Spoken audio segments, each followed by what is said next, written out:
You're listening to WQEE 99.1 FM, The Key in Noonan, Georgia, home of Braves Country with Mac McGee and the Armchair Quarterbacks, weekdays, 3 p.m. Eastern to 5 p.m. Eastern, right here on The Key and YouTube.com at Braves Country. Tom has been a teacher for over 40 years. One day, I think one of the students had asked the question and he didn't remember the answer. And I also noticed that he was letting his class out earlier than they were supposed to let out. I was really starting to worry. Levi and I talked about how it would change our lives, but he was there beside me. When something feels different, it could be Alzheimer's. Now is the time to talk. Visit alz.org/ourstories to learn more. A message from the Alzheimer's Association and the Ad Council. Hey folks, this is Mark White with The Mark White Show, and you can tune into The Mark White Show every Saturday from 11 a.m. to 12 p.m. right here on Rock 99 WQEE The Key, the home of Southern sports and talk. Are you looking for a reliable dental practice that not only cares about your teeth, but is friendly to work with? How about one that offers great deals and new patient promotions? Well, your search is over. Most Valuable Smiles in downtown Eatonton, Georgia is committed to giving you the biggest and brightest smile. Right now, get a $99 new patient special, including x-rays and exam.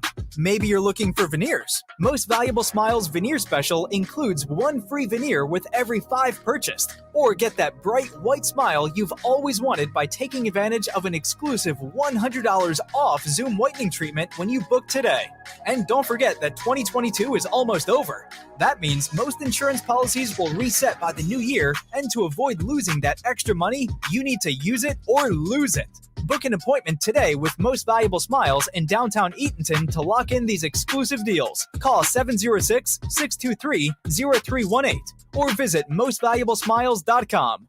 Enjoy sun-drenched days, epic stays, and plenty of room to roam in Greater Fort Lauderdale. Our hotels, attractions, and restaurants have taken the Visit Lauderdale's Safe and Clean pledge, so you can relax and explore with confidence. When you're ready for that well-deserved staycation, our 23 miles of golden beaches await. Find wide-open spaces to hike, bike, kayak, and paddleboard. Visit your favorite attractions, then dine out in style in dining rooms or al fresco on waterfront patios. Learn more at sunny.org.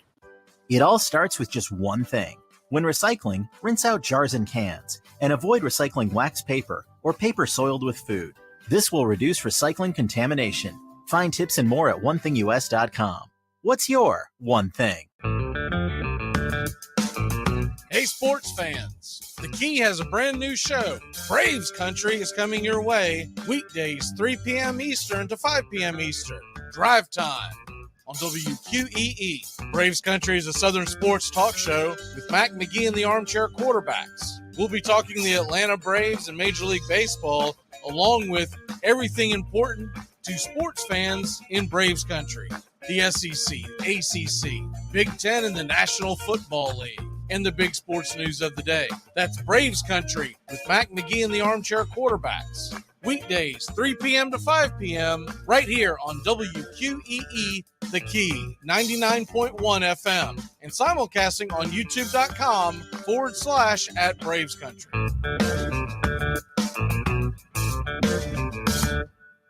At Shell, we know from the time you get up to the time you wrap up, good night, there's a lot of meetups, eat-ups, and hurry-ups.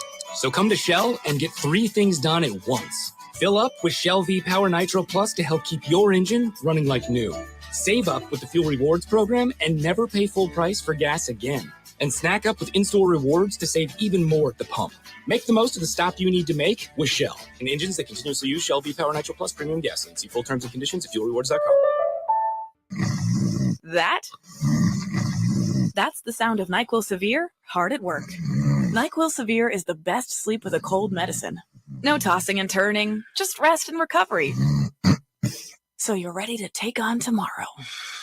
For powerful relief of your worst cold and flu symptoms, try NyQuil Severe. The nighttime sniffling, sneezing, coughing, aching, stuffy head, best sleep with a cold medicine. Use as directed. Keep out of reach of children. Hey Braves fans, thank you for listening to Braves Country Baseball. Hi, I'm Mac McGee, and we are here to bring you play-by-play, pitch-by-pitch of your Atlanta Braves, bringing you spring training and 2 to 3 games a week all season long. Please like and subscribe today. Braves Country Baseball.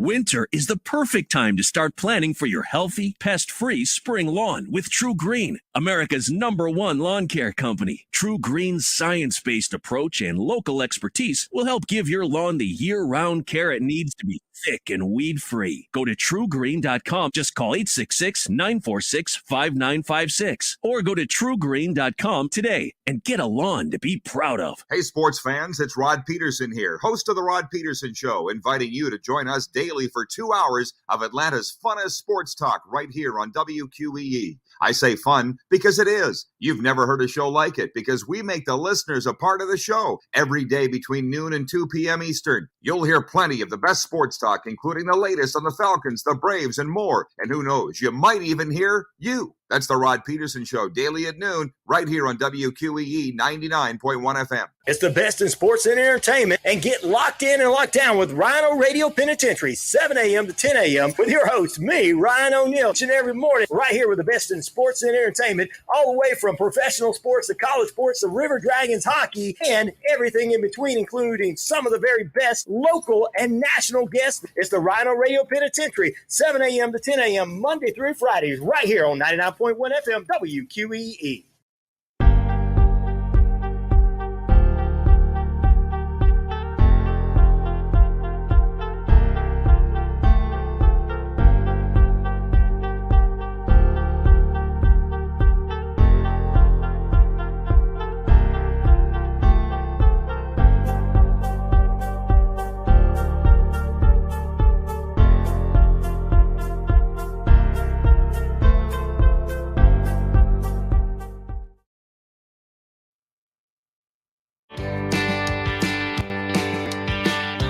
Hey, sports fans. Weekdays, 3 p.m. Eastern to 5 p.m. Eastern. Drive time on WQEE. Braves Country is a Southern sports talk show with Mac McGee and the Armchair Quarterbacks. That's Braves Country with Mac McGee and the Armchair Quarterbacks. Weekdays, 3 p.m. to 5 p.m. right here on WQEE 99.1 FM.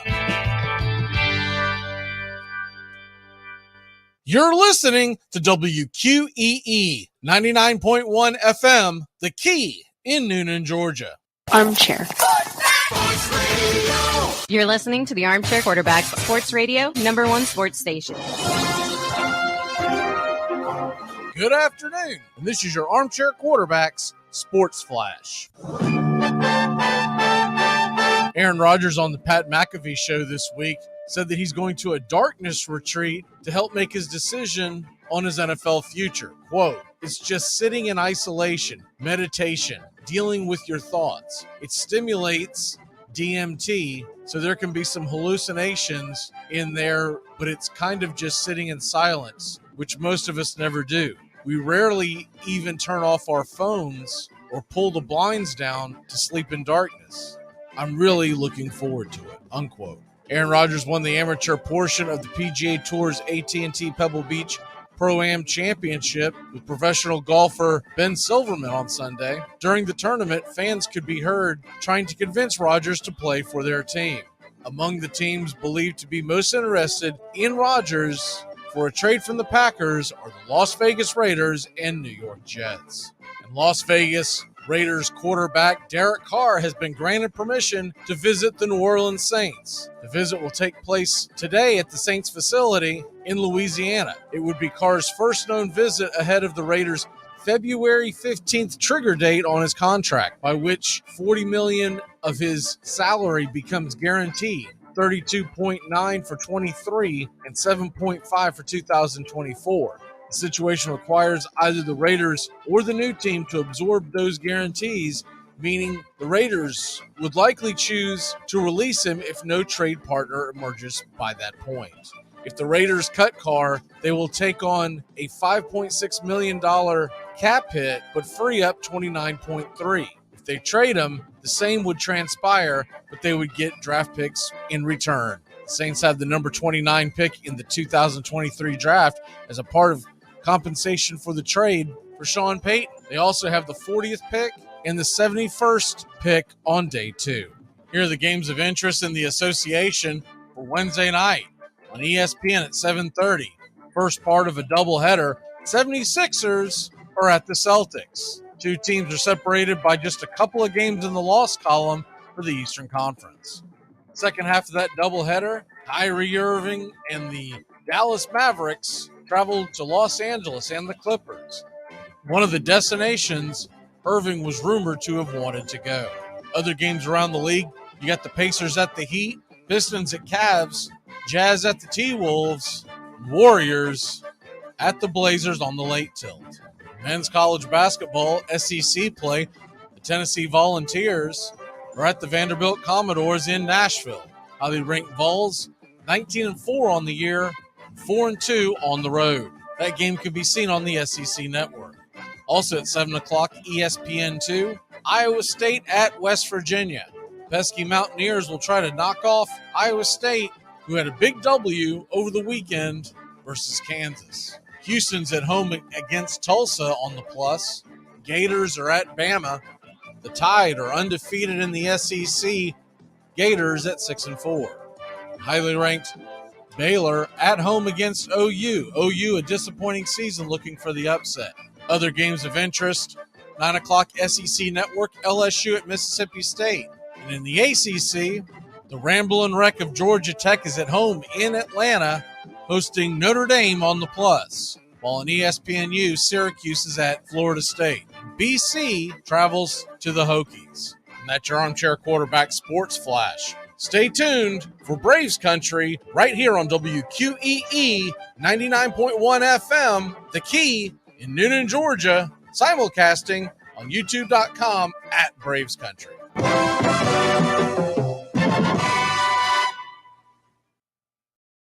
Armchair. There's something kind of about a kid that's never played baseball. We have been hoodwinked, bamboozled, and flat out deceived. Why did you get so drunk? You got drunk.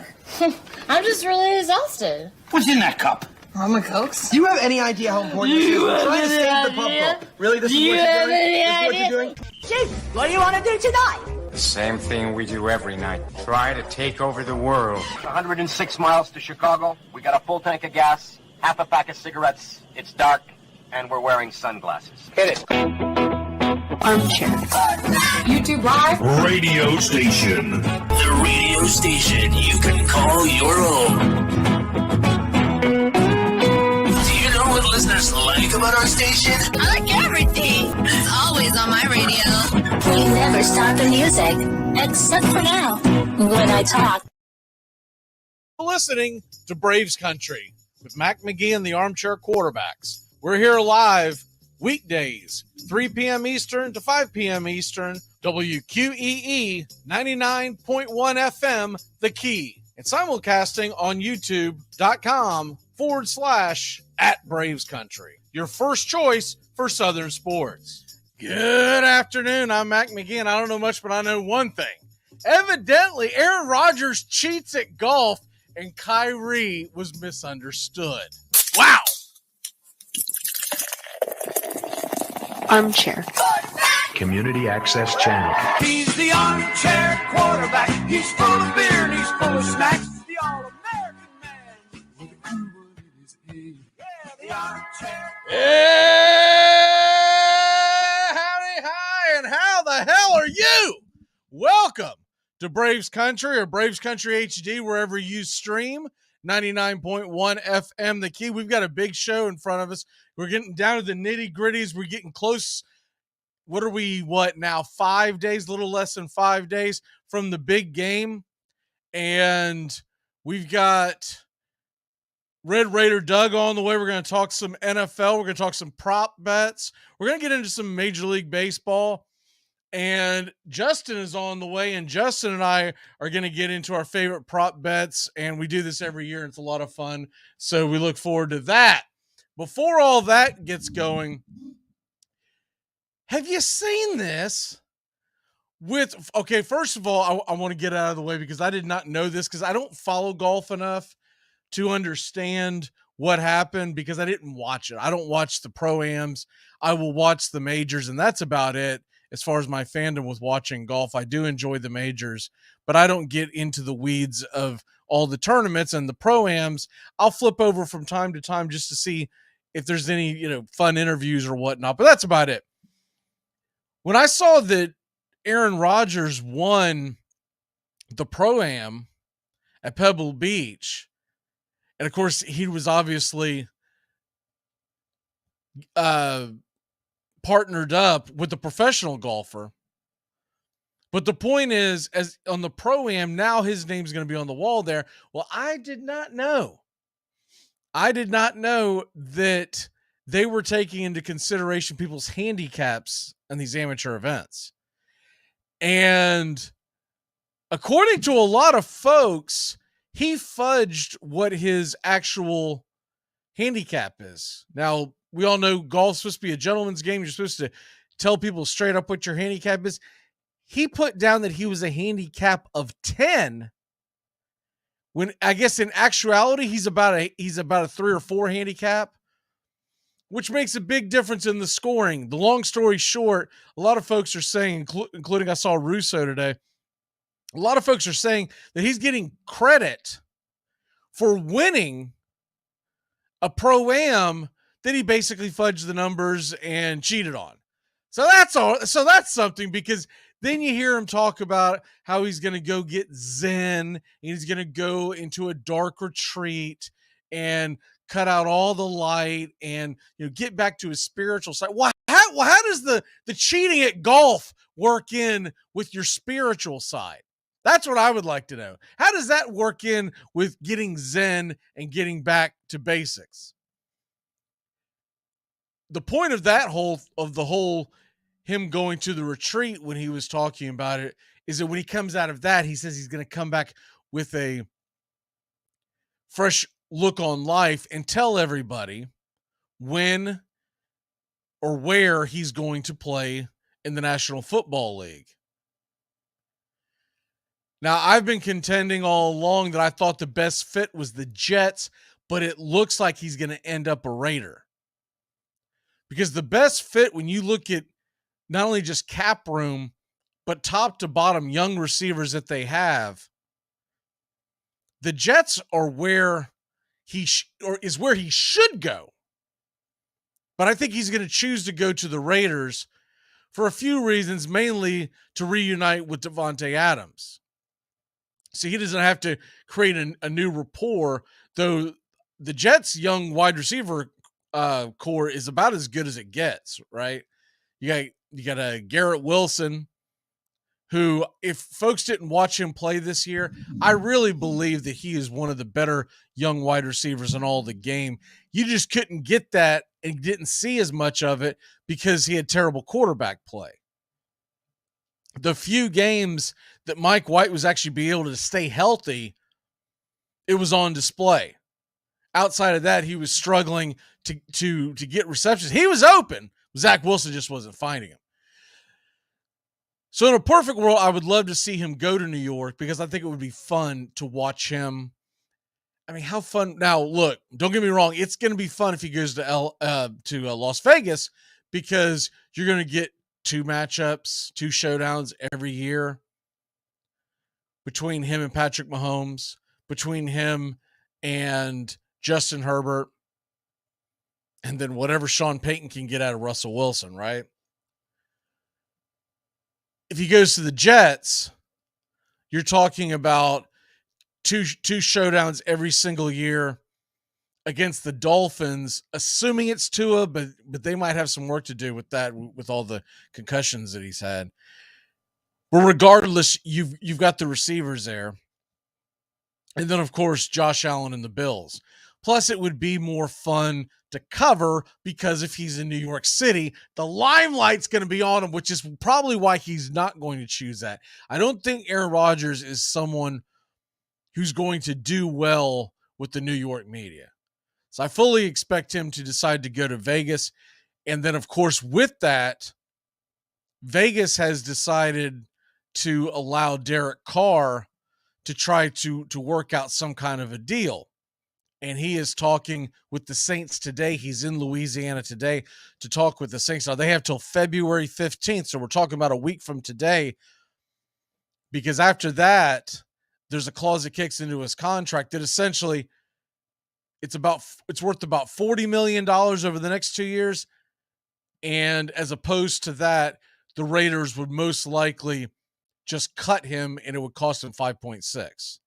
And then if he becomes an unrestricted free agent, then you'll see the wheeling and dealing going for all the teams. So he's at the Saints right now because the Saints, what they're trying to do is get a deal together that Carr would be okay with. And then the Raiders would be able to get draft picks. Now, there are certain situations in sports where you say they're not going to allow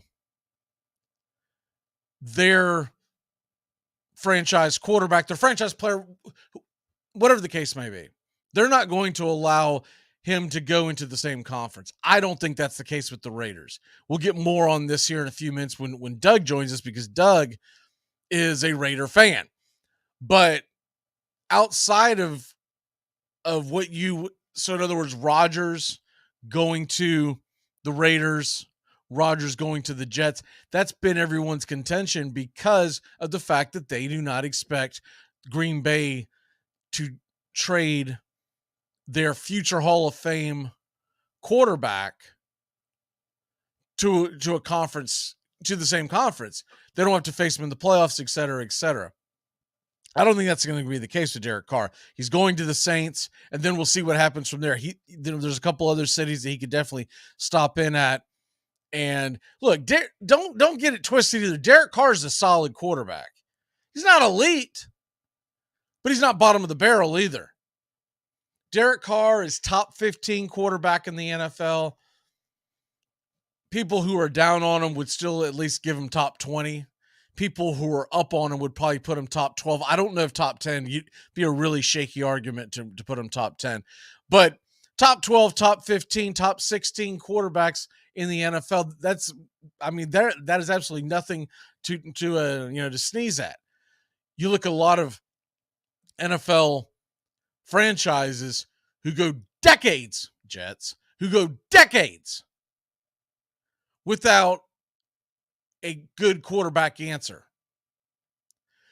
So I would be interested to see if the Jets get into this sweepstakes with Carr, because the more and more it looks, the more and more I don't believe that Aaron Rodgers is going to head to where he should go, which is the New York Jets. That defense and the offensive weapons. Remember, Breece Hall will be back next year.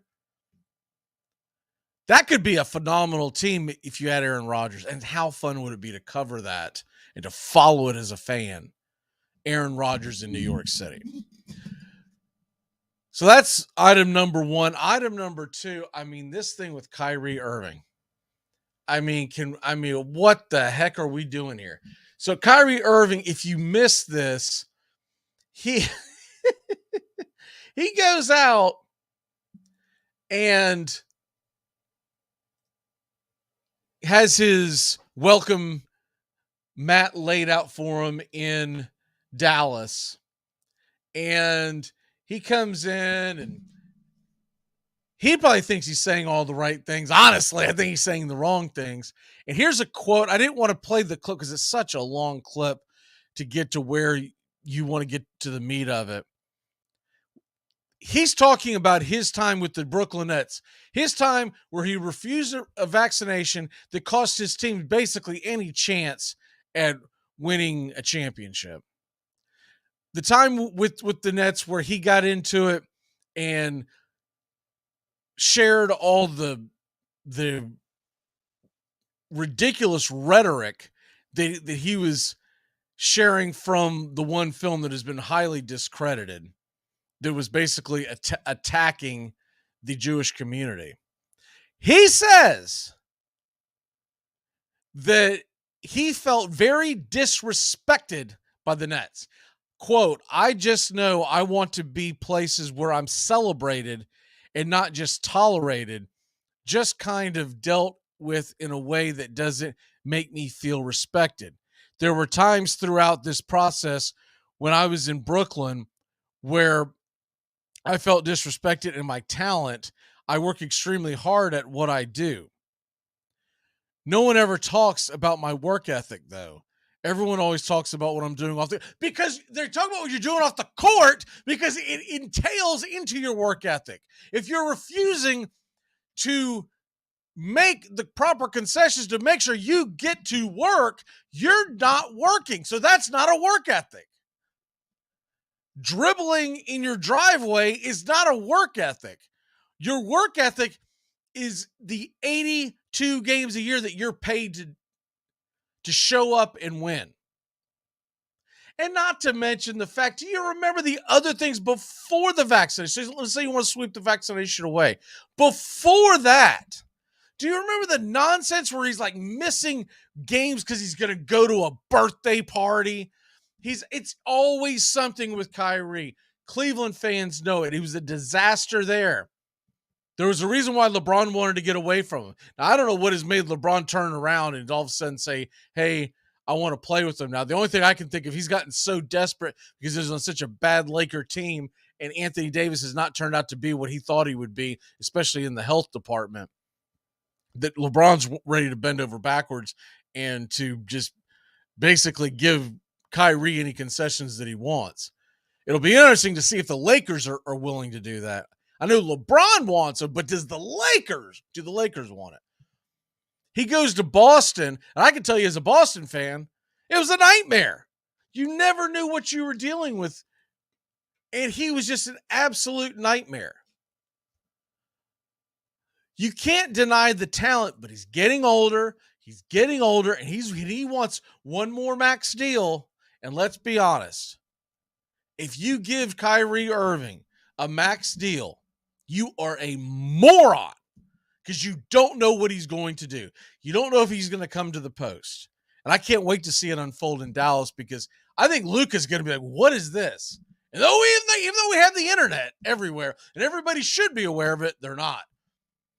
Dallas fans are probably excited, head in the clouds, not realizing because they're not following the Nets, because no one follows the Nets, because the Nets have been a disaster since the very day Kyrie walked in there. And the fact that KD connected his coattails to Kyrie is one of the most dumbfounding things I have ever seen. He walked away from guaranteed championship status, continuing in Golden State or going somewhere else, anywhere but with Kyrie.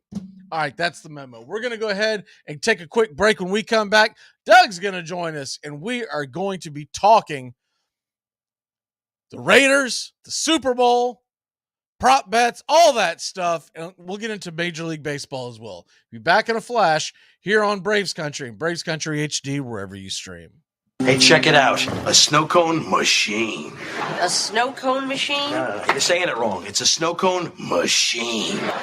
Wendy's only makes one kind of breakfast, your new favorite one. How do we do it? With fresh cracked eggs, oven-baked bacon, and flaky croissants. You know, the things your old breakfast wasn't doing. So toss that old news and its soggy eggs somewhere useful.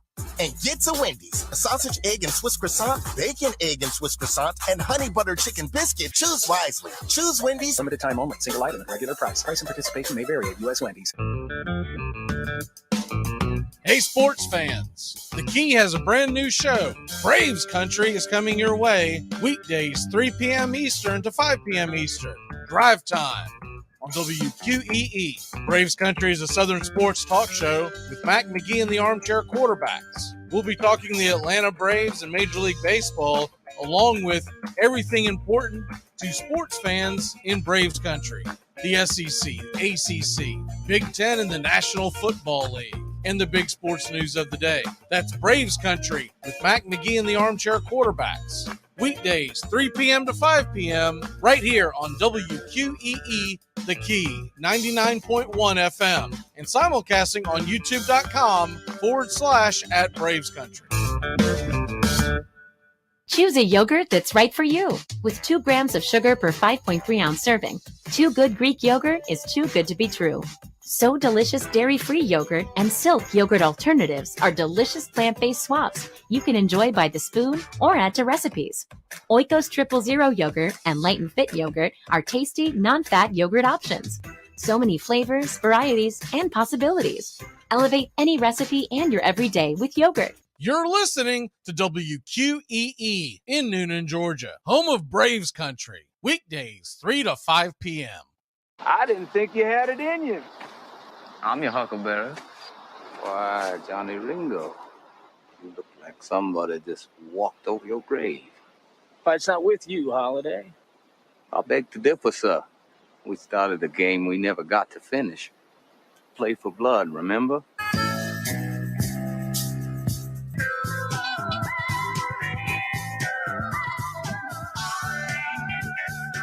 Welcome back. Braves Country HD. Make sure to get your morning started off right here, 7 to 10 a.m.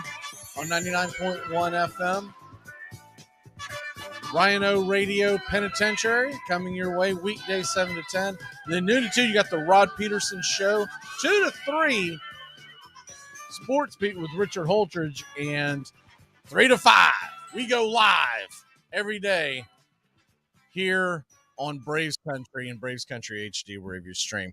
Joining us on the show today is Mr. Red Raider Doug. Doug, are you ready for this Super Bowl, sir? Oh, yeah, I'm tired of waiting. Let's get it on. So I'm assuming you're pulling for the Eagles since the Chiefs are in the on the other side. Absolutely. Absolutely. I think we're going to end up with a pretty split party here. All the folks coming over for the game. Mm-hmm. I think a lot of folks are probably pulling for the Eagles because they're tired. I think people are getting worn out by the Chiefs. With this is what the third year, the third time in 4 years that the Chiefs have been in the Super Bowl. Yep. I still haven't decided who I'm pulling for. I mean, basically, you know me. If my team's not in it, I'm pulling for whatever bet that I end up throwing in there. And I haven't fully committed yet.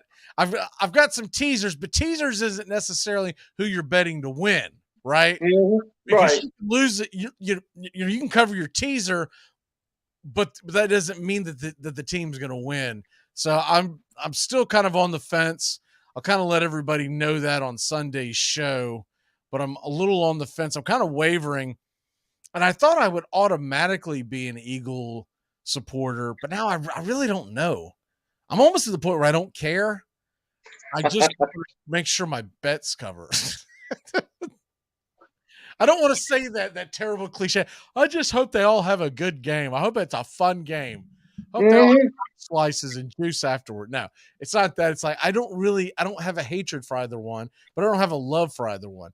I really like watching Jalen Hurts play, and I'm a fan of A.J. Brown from his days back in Nashville, but that's not necessarily enough for me. But I understand why you, being a Raiders fan, would not be pulling for the Chiefs. I can't do it. No. I can't do it. No, I'm with you. I couldn't. Well, I don't really have a hatred for the Texans, to be honest with you. They're so bad all the time. It's just one of those things. It's more so I don't see me pulling for the Colts. The only time I ever pulled for the Colts is when I wanted to see Peyton Manning get himself a ring. And if I would have known that Peyton Manning was going to end up in Denver, I never would have pulled for him when he played the Bears. Never would have pulled for him. Yeah. But that was back in remember that rivalry between Brady and Manning? Well, I always felt like Manning was being disrespected. I thought they were both incredible quarterbacks. So I was excited with the Manning side of it. Plus, all my time that I lived in Tennessee, it's kind of hard not to be surrounded by, Manning fans. Yeah. So I don't know. It's going to be interesting. It's really more the side stories, the guys that aren't necessarily in the limelight that really have me more interested in this game. I mean, there's players on the defensive side that I definitely am a fan of, like Chris Jones, but also like Devontae Smith. I don't know what it is. I guess because he's so small, I'm a huge Devontae Smith fan. Yeah. I think he's fun. I love Goddard. As well as Kelsey. It's kind of hard not to like those guys when you play fantasy football, right? Mm-hmm. Lay it on me. I was just going to say one thing I'll be looking forward to when this game is over, no matter who wins. If I hear one more comparison between now that Brady's retired, comparing Brady to like a Michael Jordan and saying that, well, Mahomes is kind of like the LeBron James of professional football now. If I hear that forwards comparison. Down and all that stuff. Can they not all just be great? Like, why is there always got to be an argument for the GOAT? It almost, to me, seems like forced sports talk radio jargon, right? Exactly. If you're 20 years old and you don't know any better and you want to argue about it, 22, you know, the first time you're hanging out at a local sports bar and you want to get in that argument, okay. But it's older guys, man. We've kind of been around the block a few times, and we're just kind of like rolling our eyes going, look, man, I've seen a lot of players over my lifetime play. And I'm not even counting the guys I never watched, never got a chance to see. Right. It would be really difficult for me to name one guy that is the best of all time in basketball. And the LeBron James all-time scoring title, I get that starts another conversation with it. But you can be the all-time scorer and still not be the best player and still not be the best scorer. It was the longevity. If you think about it, guys like Jordan, and I'm just using him for an example, but guys like Jordan, guys like Kareem Abdul-Jabbar, who actually had the record, Kareem Abdul-Jabbar lost 4 years because he was in college at UCLA. Yeah. So that probably equates to close to 8,000 points. Very true. I know you will remember Kareem in his prime. I don't know if there was a more unstoppable force than Kareem Abdul-Jabbar in the. And you know, here's the other thing that, and it's not LeBron's fault. It's not Jordan's fault. It's not anyone's fault to come along. It's not Steph Curry if he plays long enough and breaks it, right? Right. The 3-point line didn't exist. So the 3-point line came in the very early 1980s, right? Mm-hmm. Anyone that played prior to that, their entire career has to be looked at differently. So the whole thing is just, it's a stupid argument that people get into, but I feel like they do it just to kind of fill time.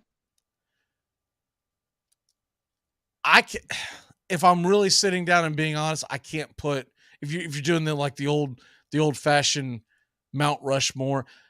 The problem is when they first started doing those 20, 30 years ago, these leagues were much younger than what they are now, right? Yes. It's impossible to put 4 players in the NBA or 4 players in the NFL or in Major League Baseball and say, these are the 4 greatest of all time, and I don't want to hear any other argument. It's impossible. You in that kind of Mount Rushmore situation, you could pick one that I think everybody couldn't argue against. Like I was thinking about, like Larry Bird in basketball. If you look at the entirety, he has to be in your Mount Rushmore of basketball. He just has to be. You know, if you were doing that, and I'm not a big fan of these, I know. Putting Larry in, you got to put Magic in because they went hand in hand, and it's got nothing to do with the championships. They saved the sport. Yeah, I'm talking about what they made basketball. I don't care what anybody says. Those 2 guys automatically go in because without them, Michael Jordan never really exists. Not to the level that he existed. He not saying that he wouldn't have been playing great, but it wouldn't have been on national television. Before the Bird and Magic rivalry, We ended up, you know this much more than I do. I barely remember this, but to watch NBA basketball in the 70s, you had to catch it on tape delay. Yeah, it was always on tape delay. You couldn't watch the championship of the NBA on live television,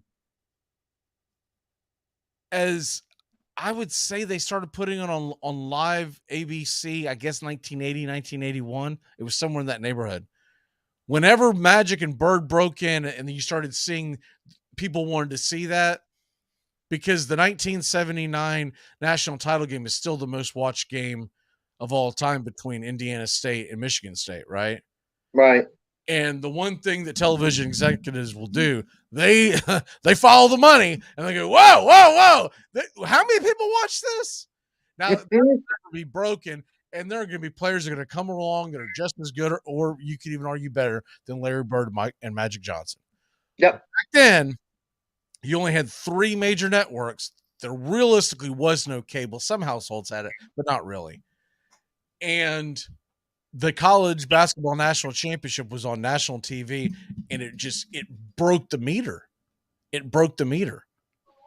So I just have, if you're ever doing an all-time type of Mount Rushmore, Magic and Bird are cemented in there just because they saved the sport. And then it'd be impossible not to put Michael Jordan in there, right? Right. He carried that torch. And I know kids growing up now are even, guys and gals in their 30s and into their 20s, they would have a hard time not putting LeBron James in there because they saw him play. But I would have a hard time not putting Kobe Bryant in there. But someone that came before me would have a hell of a time not putting Bill Russell or Wilt Chamberlain in there. And then where the hell do you put Dr. J? True. So to me, the Mount Rushmore used to be a cool thing that people would argue about on sports radio. But that died like 20, 30 years ago of it being relevant, because you've now added 2 to 3 more decades of athletes coming in all sports. Mm-hmm. And it's just impossible. And just as a side note to it, if you think basketball is hard to do, baseball, my God, it's impossible to do. Oh, I mean, everything comes down to favoritism, and so many players. Baseball. I mean, being a Reds fan, I'm like, Johnny Bench has got to be there. Johnny Bench has got to be in there. But wouldn't even be like if I had a top 4 I wouldn't even think of Johnny Bench. I think he's a great Red, and he's an all-time catcher. For doing catchers, but me not being a Reds fan, he wouldn't even be on it, because I would like, well, where's Hank Aaron? Where's Babe Ruth? Exactly. Where's yes. Mays? And we're going to I would be impossible for me to have that argument. I'd be like, ooh. And by the way, I haven't mentioned one pitcher, right? Mm-hmm. Yep. Baseball's impossible because of all, you would have to do it per position. But at this point in time, you'd almost have to do it per position, per franchise. Because what are we talking about here? Even if you did catchers, and it's far and few between on the all-time catchers, I think you'd have a hard time narrowing it down to 4, because automatically Bench and Yogi Berra go on there, right? Yeah. But man, the catchers that have come across, and I'm not, I'm not putting one in that's been dealt with any kind of steroid, so Pudge is not going on my list. Right. But there's just, the incredible talent, and that's probably the easiest of all the positions. I mean, I want to put Javi Lopez in there. I know he doesn't belong, but come on, Javi, let's go. That was my catcher growing up, man. I saw him hit a home run in Cincinnati in the 95 playoffs. He belted one about 12 to 14 rows deep over the center field wall in extra innings. So like that's always going to be my catcher. But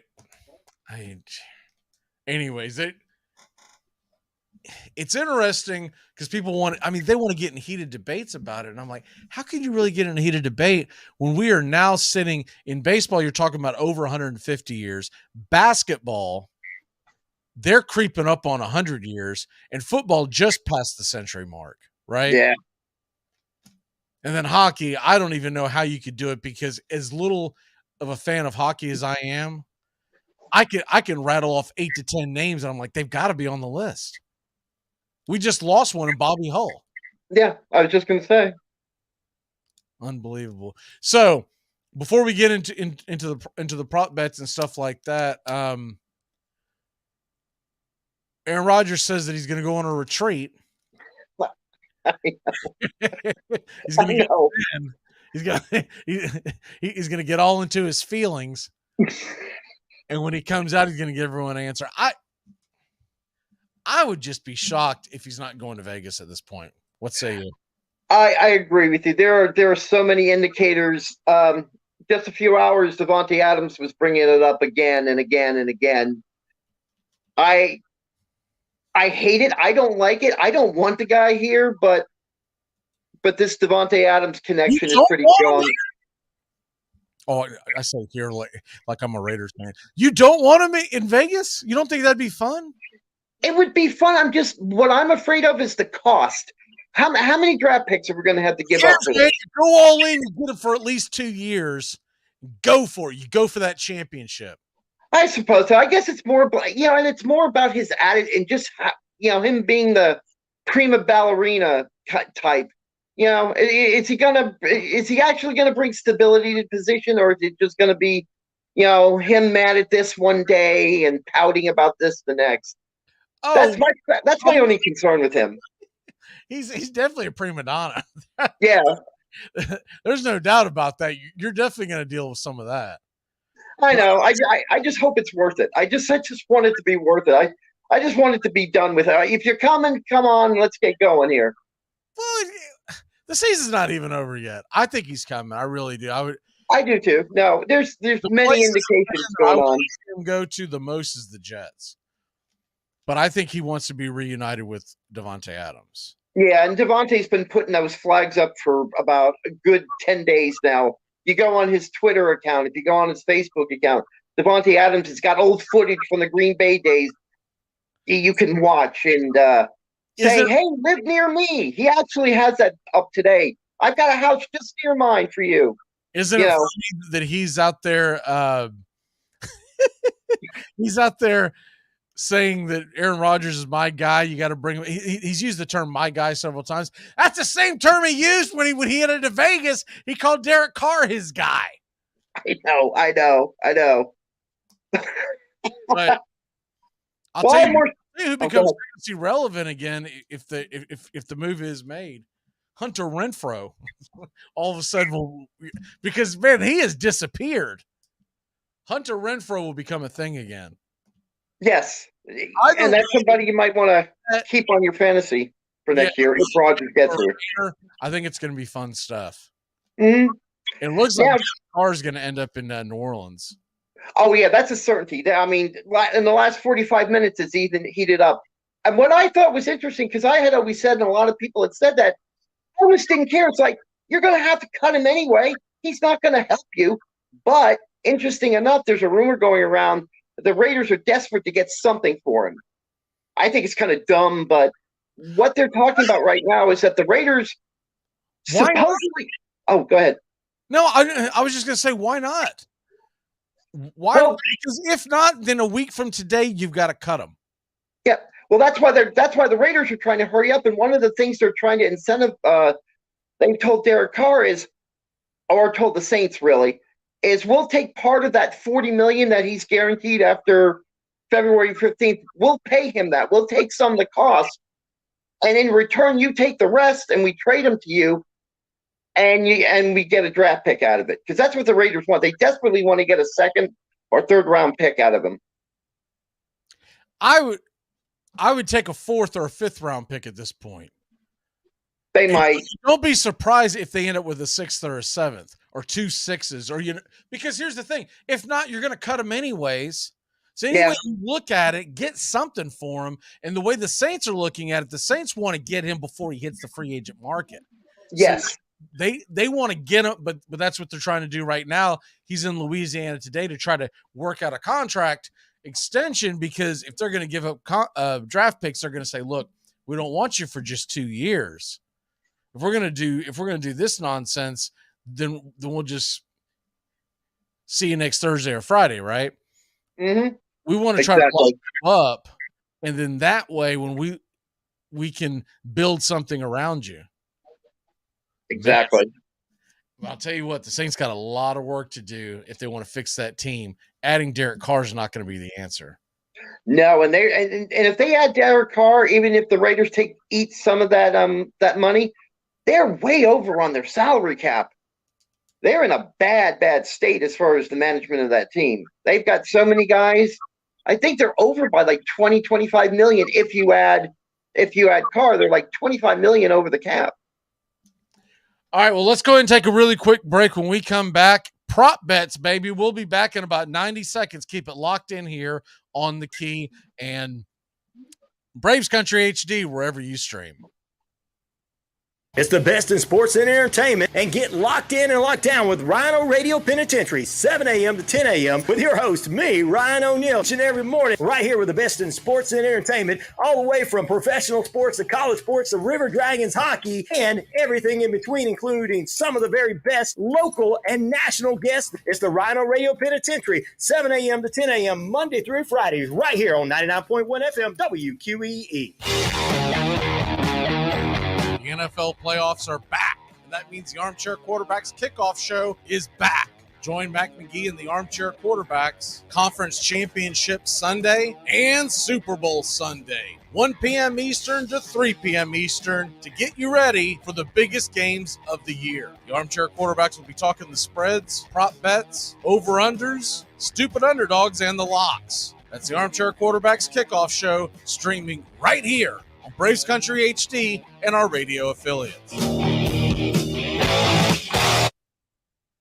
Enjoy sun-drenched days, epic stays, and plenty of room to roam in Greater Fort Lauderdale. Our hotels, attractions, and restaurants have taken the Visit Lauderdale's Safe and Clean pledge, so you can relax and explore with confidence. When you're ready for that well-deserved staycation, our 23 miles of golden beaches await. Find wide-open spaces to hike, bike, kayak, and paddleboard. Visit your favorite attractions, then dine out in style in dining rooms or al fresco on waterfront patios. Learn more at sunny.org. All right, baby, welcome back. You got the waste management beginning. That's got to be a busy week out there in the desert, Doug. You got the waste management, you got the Super Bowl. I can't even see it. I don't know if the Suns are out there too, but that's got to be just a nightmare getting around in the traffic. Looks like John Rahm once again is a favorite to win the waste management Phoenix. I always thought that was an odd name until you watch The Sopranos and you're like, okay, waste management, let's go. Now I know what you're selling. Speaking of illegal activities, let's go ahead and get into best bets. I'm going to go ahead and pull this up here. So apologize for having to cock my head sideways, but I got to navigate the screen so everyone can see what we're doing here. The first one, so I'm going to make this a little larger so everyone can see what's going on. The first one that I'm looking at here, you got A.J. Brown, 4+ receptions, and Travis Kelce, 5+ receptions. Now you're only getting a -200, right? So you're not getting a great payback on that, but that almost seems like easy money to get. Very true. Kelce and Brown to total up 9 receptions or more. Either Jalen Hurts or Patrick Mahomes to record 50. So either one to record 50 yards rushing. I don't think Mahomes gets there. No. Man, considering that you're only getting a minus 150 back, I don't love that one. Because Hurts could get there, but 50 yards is a lot for a quarterback that's not named Justin Fields. Do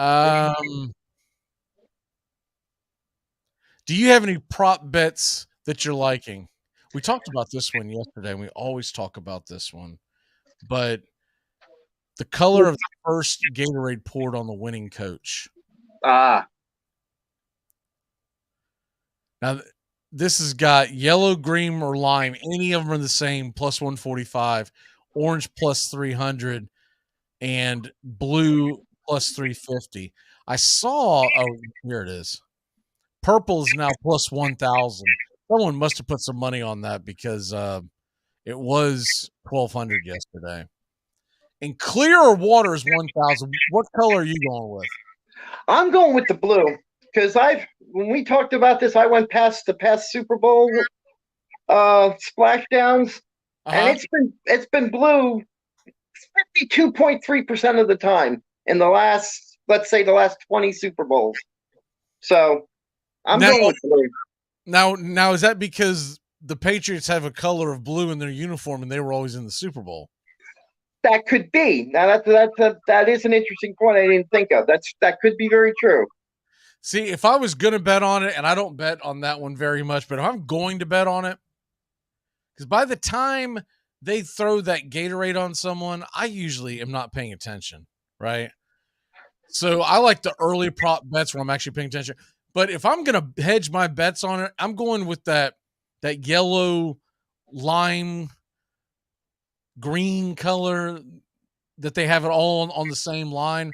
Oh, okay. The reason why is the Chiefs are yellow and the Eagles are green. So I guess what I'm getting at is the Eagles, I don't think would have red Gatorade on their sidelines. I wouldn't.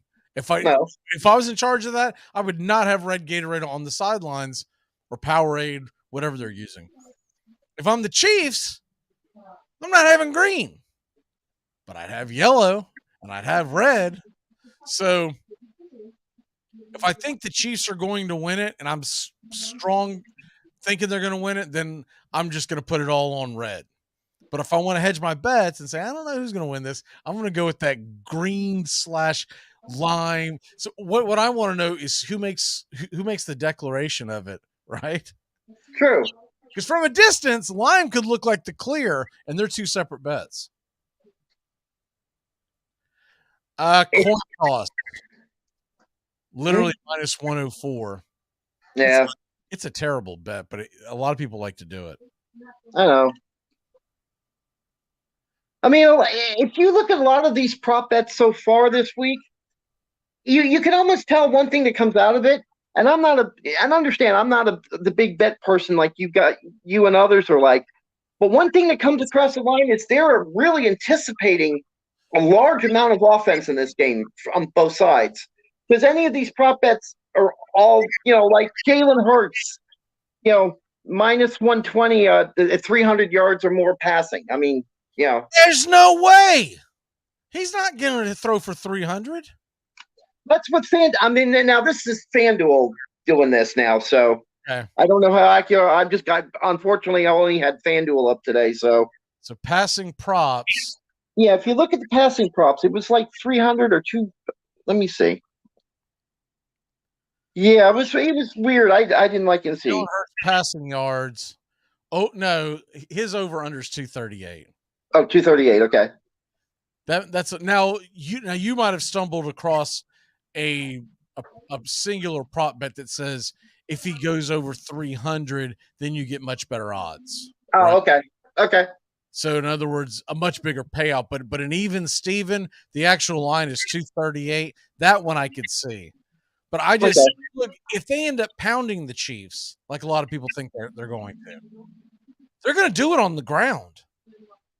One of my favorite prop bets in this Super Bowl is the under on Jalen Hurts' passing yards.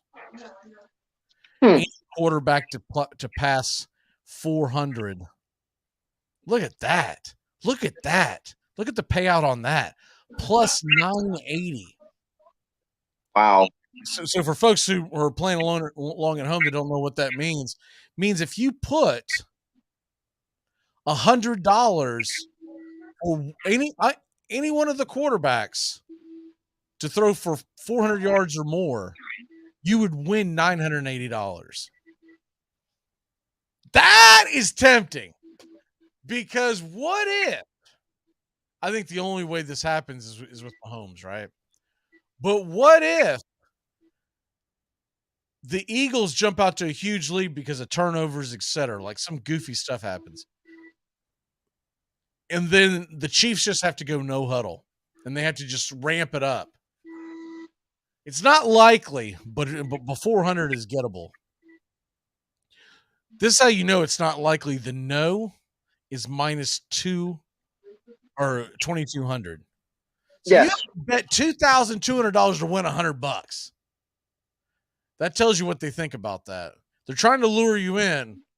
Man, I mean, isn't that tempting just to throw $10 on that? I mean, come on, let's go. I was going to say, a lot of these are very tiny bets. That's what I was going to say next, too. Well, what they're hoping is that everyone's going to bet on ones that never hit, right? Well, yeah.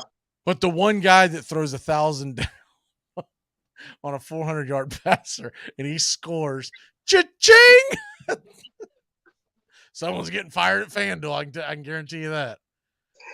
Yeah, if they were looking at the odds too, I would put more money down that the Eagles on defense. I don't know if you have to name an individual player. I'm almost saying they will have 5 or more sacks. Maybe that's like a tease that I would throw out there. Here's a fun one. Will Jalen Hurts throw a touchdown or an interception first? Ooh. If it's a touchdown, it's -300, so you're not getting very good odds. But if it's an INT, it's 235. That's a great payout. Mm-hmm. Oh, that's no telling. My God, that's a. Here's one that's unlikely. Will a quarterback have a reception in the game? Considering that both quarterbacks are coming in hobbled, I seriously doubt they're going to have something designed. But you know who throws the wrench into the entire situation, right? Because I've seen him do it a couple of times in his career. If Mahomes throws a pass, the ball gets batted and he catches it. That would be considered a reception. A reception, yeah. Wow. And that's -5,000 on the no, plus 1,400 on the yes. This is one that I've always liked. Total number of players to have a pass attempt, and the over 2.5 is +154. The under is -194. I always like going with the 2.5 because you got a puncher's chance if one of the quarterbacks, even if he gets hobbled for like a few plays, and he's got to come out. One dump off pass. And, of course, if there's a trick play. Now, I like it a lot better if San Fran was in it, because San Fran with CMC and a couple other guys, there's a very good chance that you get a pass out of the backfield. I didn't even look at that prep in that a prop bet in the Philly San Fran game. Mm-hmm. But that would have hit just because Purdy gets injured and in comes Josh Johnson. And I don't know what the prop bet would have been if 4 guys, right? Because they ended up having CMC throw the ball as well. Yep. Prop bet that he throws a touchdown pass. If anyone throws a touchdown pass, I would think, for some reason, I'm going to say Travis Kelce. because they have lined him up in the Wildcat before, and I could see them drawing up a Tebow jump pass type of play. Well, I can see the Eagles doing it too. They did it 3 times this season, only once to good effect. They had Miles Sanders do it. They ran a similar type of play. I watched Miles Sanders early on in the beginning of the season throw it's like a 6-yard touchdown pass to Boston Scott, I think it was. Plus, do they get some nostalgia? Do we see another Philly special in the Super Bowl? Huh? Now we're talking. I'd love to see that. I could put a little money on that. Yeah. You got a lock for the day? No, I hate to say it. This is one time I couldn't find anything I could lock on. Man, we're getting the nitty gritty. I don't want to enforce it. I want to make sure that we stay above 60% for the year. We'll get your lock on Sunday. What is your walk off? Oh, my walk off is I asked this question last week, and why is Jurickson Profar not on a baseball team yet? He's one of the best free agents still out there. I have a feeling he'll be on either the Rangers or the Braves before the week is out, or by next week, one of the 2 teams. I think it's because he's wanting a long-term deal, and no one's willing to give it to him. Yeah. My walk-off for you is, I don't know if you saw this or not, but at one of the media days, there was a question posed to Brian Snitker with Anthopoulos on stage and a couple other guys in the Braves meeting. And they handed the microphone to Snitker, and as they handed it to him, one of the guys asked him, do you see a scenario where Trevor Bauer is signed by the Braves? He didn't even explain. He just says no. And that was it. He said no. He said, no, not going to happen, my friend. Never going to happen. Yeah. And all of our hearts sunk. I was wanting him to say, yeah, baby, we're going to go get him. We're going to go. We're going after the Mets with the Dodgers money. All right, brother. See you on Sunday's show, and I'll see you over here for the game as well. All righty. All right, we're going to be right back when we come back. Justin's going to join us, and we are going to have some Super Bowl fun. Keep it locked in here on WQEE 99.1 FM and Braves Country HD, wherever you stream. You're listening to WQEE 99.1 FM, The Key in Noonan, Georgia, home of Braves Country with Mac McGee and the Armchair Quarterbacks, weekdays, 3 p.m. Eastern to 5 p.m. Eastern, right here on The Key and YouTube.com @Braves Country. Armchair. You're listening to the Armchair Quarterbacks Sports Radio, #1 sports station. Good afternoon, and this is your Armchair Quarterbacks Sports Flash. Aaron Rodgers on the Pat McAfee show this week said that he's going to a darkness retreat to help make his decision on his NFL future. Quote, it's just sitting in isolation, meditation, dealing with your thoughts. It stimulates DMT, so there can be some hallucinations in there, but it's kind of just sitting in silence, which most of us never do. We rarely even turn off our phones or pull the blinds down to sleep in darkness. I'm really looking forward to it, unquote. Aaron Rodgers won the amateur portion of the PGA Tour's AT&T Pebble Beach Pro-Am Championship with professional golfer Ben Silverman on Sunday. During the tournament, fans could be heard trying to convince Rodgers to play for their team. Among the teams believed to be most interested in Rodgers for a trade from the Packers are the Las Vegas Raiders and New York Jets. In Las Vegas, Raiders quarterback Derek Carr has been granted permission to visit the New Orleans Saints. The visit will take place today at the Saints facility in Louisiana. It would be Carr's first known visit ahead of the Raiders' February 15th trigger date on his contract, by which $40 million of his salary becomes guaranteed, $32.9 for 23 and $7.5 for 2024. The situation requires either the Raiders or the new team to absorb those guarantees, meaning the Raiders would likely choose to release him if no trade partner emerges by that point. If the Raiders cut Carr, they will take on a $5.6 million cap hit, but free up $29.3. If they trade him, the same would transpire, but they would get draft picks in return. The Saints have the number 29 pick in the 2023 draft as a part of compensation for the trade for Sean Payton. They also have the 40th pick and the 71st pick on day 2. Here are the games of interest in the association for Wednesday night on ESPN at 7:30. First part of a doubleheader, 76ers are at the Celtics. Two teams are separated by just a couple of games in the loss column for the Eastern Conference. Second half of that doubleheader, Kyrie Irving and the Dallas Mavericks traveled to Los Angeles and the Clippers. One of the destinations Irving was rumored to have wanted to go. Other games around the league, you got the Pacers at the Heat, Pistons at Cavs, Jazz at the T-Wolves, Warriors at the Blazers on the late tilt. Men's college basketball, SEC play, the Tennessee Volunteers are at the Vanderbilt Commodores in Nashville. Highly ranked Vols, 19-4 on the year, 4-2 on the road. That game can be seen on the SEC Network. Also at 7 o'clock, ESPN2, Iowa State at West Virginia.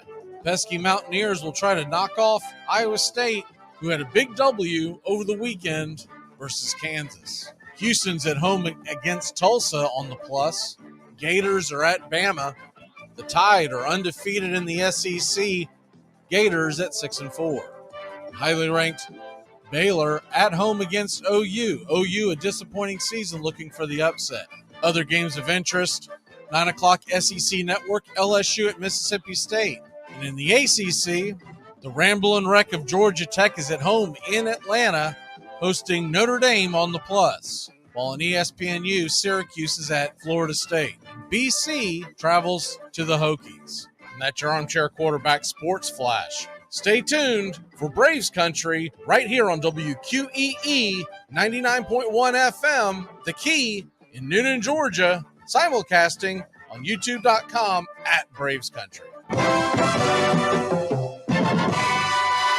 Hey, sports fans, it's Rod Peterson here, host of The Rod Peterson Show, inviting you to join us daily for 2 hours of Atlanta's funnest sports talk right here on WQEE. I say fun because it is. You've never heard a show like it because we make the listeners a part of the show every day between noon and 2 p.m. Eastern. You'll hear plenty of the best sports talk, including the latest on the Falcons, the Braves, and more. And who knows, you might even hear you. That's the Rod Peterson Show, daily at noon, right here on WQEE 99.1 FM. Hockey season, and that means new merch over at ourdragonsmerch.com. Get the latest designs and some of our fun new souvenirs ahead of what's sure to be a great hockey season. Celebrate another season of River Dragons hockey by getting a new look to wear on game days, or surprise the big-time sports fan in your life with a new keepsake that will make them a River Dragons fan for life. Order online right now at ourdragonsmerch.com. That's the letter R, dragonsmerch.com. We'll see you at the rink. Armchair. 10 years ago, a crack commando unit was sent to prison by a military court for a crime they didn't commit. These men promptly escaped from maximum security stockade. Today, still wanted by the government, they survive as soldiers of fortune. If you have a problem, if no one else can help, and if you can find them, maybe you can hire Braves Country, WQEE 99.1 FM, The Key. And simulcasting on youtube.com/at Braves Country. Good afternoon, Mr. Justin Waller. Good afternoon, and I don't know much, but I know one thing. Aaron Rodgers is going all Ricky Williams trying to find himself. Hope there isn't a suspension when he comes back. You're in Braves Country.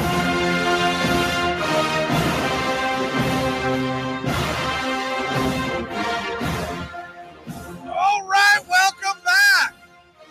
Hour number 2, Super Bowl week.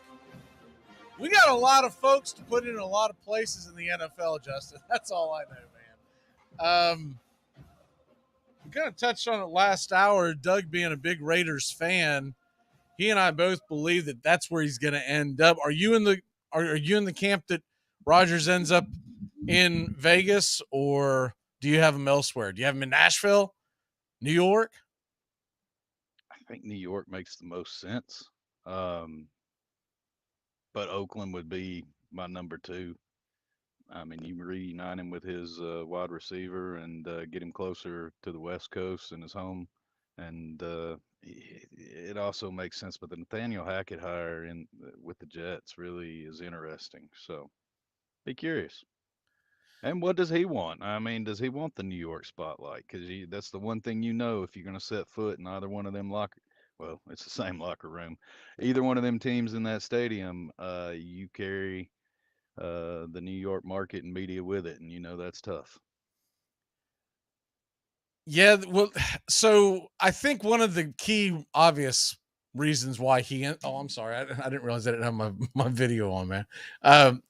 One of the key reasons why I do believe that he ends up in Vegas, obviously the Devontae Adams situation. I also believe with him being a West Coast guy, as much as I'd like to see him in New York and having to deal with the New York media, I don't think he's a guy that would deal with them very well. Right. So I mean, he wouldn't be able to travel outside of the stadium if we ever had another lockdown. Let's just leave it at that. But yeah, I think it would fit more his way of life and style. You would think you're leaning to Vegas. That's a very good point. I didn't even think about the fact that if we've got an election year around the corner, they do another lockdown and Rodgers is playing for New York, he might just retire. He might just say, to heck with it. I'm out. I don't see him putting up with anything. So why would he? Right. So that would be, I didn't even think of that being a factor. The other things are, as far as the quarterback carousel has begun, I would really like to see Lamar Jackson traded to Atlanta. I think that would be a lot of fun to watch him in, not just with the offense, but what can he do in a dome, right? And if you put him in Atlanta, I feel like that the Ravens are going to drag their feet so long that they're not going to have the opportunity to go after like a Derek Carr or something like that, right? Derek Carr's in Louisiana today talking over his possibility of a trade. Let's say that goes through because it looks like it's picking up momentum. What are you hearing that the Titans are expected to do at the quarterback position? Stand firm. I can't hear you. What? Stand firm. I don't see a big difference. I mean, there's no talks of from the new GM. It's still about evaluating Tannehill and seeing where he's going from that. But he did make an interesting comment that this is a quarterback league, and front offices are based off their quarterback decisions. So that's the only mystique that has been put out into the media locally that you could read into and say, well, where does he go? But it sounds like they will play it safe, probably ride this out with Tannehill, because I just don't know if you can eat that much or who you could trade off to pick up that contract. Your volume's low, so just try to speak up. I've got it up as high as I can get it without distorting it. So you're not expecting the Titans to do anything but to play with Tannehill one more year. Does that concern Vrabel long term as far as could he be on the chopping block next year for something that's realistically not his fault, out of his control? Or do you think if they keep Tannehill, which is a possibility, with them drafting Willis last year, is drafting a quarterback high in the draft off the table, or do you think that they could be a player moving up? Because he was so interesting. Bad. He was so volume bad. any better? Yeah. Okay. It's interesting because Vrabel gets a pass. I firmly believe the growth you've seen on the defensive side of the ball, they will continue to build that. But I think this is going to be one of them ugly drafts. And as much as I want to say, and the fandom in me wants to come out and be like, yeah, they're going to trade up, they're going to do whatever they've got to do to go get the quarterback that's their guy. But you can't protect him. This is going to be a big, ugly draft, and it's not going to be sexy for the fan base, but you need talent. You need depth on that offensive line, and you've got to rebuild some positions in that secondary and linebacking core. So I think you'll see this defense evolve and better itself next season. It will keep them in games. You ride out your last year with Tannehill. You see what you have in Willis, and then if not, you're all hands on deck for that offseason free agent market or next year's draft. I'm wondering if they may at least go in the direction of getting a formidable backup. Not that Josh Dobbs did a terrible job. I was gonna say Josh Dobbs is there, man. You got my boy in the house. He'll be all right. Well, I get that, but if it ends up being the Josh Dobbs show, it's going to be a very limited offense, right? And he didn't do a bad job by any stretch of the imagination, considering what he was up against. I thought he actually did a phenomenal job. But would they possibly go after a guy that you say, hey, a guy like a Mike White, right? You say, hey, you come here, we'll see what you got. And if you prove yourself this year, this could be your team next year, is how you could dangle that carrot, right? Or are they just going to go with Dobbs and see how it goes? If they don't use a top draft pick on a quarterback, I don't see them using a later pick on a quarterback, just because this quarterback class is deep at the top, but it's pretty thin at the bottom. And it's like you said, they've got so many other needs that they might just punt it. But is that, I mean, at some point you're really pouring out the end of the career of Derrick Henry and just wasting it. You are, and then you have to look at what kind of trade value do you have there. And I just said that, yeah, I would consider trading Derrick Henry if you're not going to build this team out, because you're losing the window and you're losing that back into that contract is just going to kill you. But that's the life expectancy of running backs in the NFL. They're not very long. And to the quarterback point, you've got to replace A.J. Brown and get an offensive line to protect a quarterback, or it doesn't matter who's behind center. You don't have anybody to take the top off the defense to keep the box from being stacked to even give Derrick Henry a chance. And so I think it'll be wide receiver, offensive lineman, and you'll see defense scattered throughout as best players come available. But I'm like you, if there's a quarterback, it'll be very late. If I'm wishful thinking, I'm hoping that the injury to Hendon Hooker probably sets him back a little bit. That's a pipe dream. Somebody's going to take a risk and a flyer mid rounds in the draft on him. So I don't know where they go. They might not even take one in the offseason. But if they do, I think it'll be bringing in a seasoned vet like what you described with White. Somebody that you can go out and be like, hey, come in and here's your opportunity. But they've got to get a number one wide receiver that can stretch stretch a defense, because they've got talent across that offensive line, but they still, nobody all season was allowed to take the top off the defense and stretch the field like A.J. Brown did. It could be worse. They could be thinking about doing what the Giants are planning on doing, which $160 million for Daniel Jones. I don't know. 115 guaranteed. I don't know about that. I watched a lot of those Giants games, and I'm telling you right now, he's good. He's okay. But is he 40 a year? Okay. But if you're gonna sign him, that's what you have to sign him to. Because he's gonna have the ability to be able to step out. It looks like the biggest name wide receiver that's gonna be on the free agent market is Jacoby Meyer. from the Patriots. He could be someone that you could bring in to help stretch that secondary, but I don't know if it's worth the money that he's going to, because he's the biggest name out there on the market receiving wise. As far as I'm just kind of scanning over it right now. Juju Smith-Schuster will also be available as well. He might be a little more affordable, but back to the Lamar Jackson thing to the Atlanta Falcons.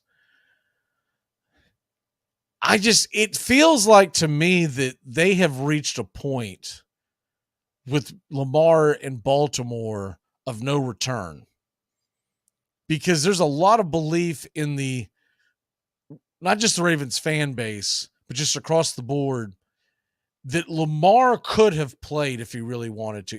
If he had a contract, he would have played.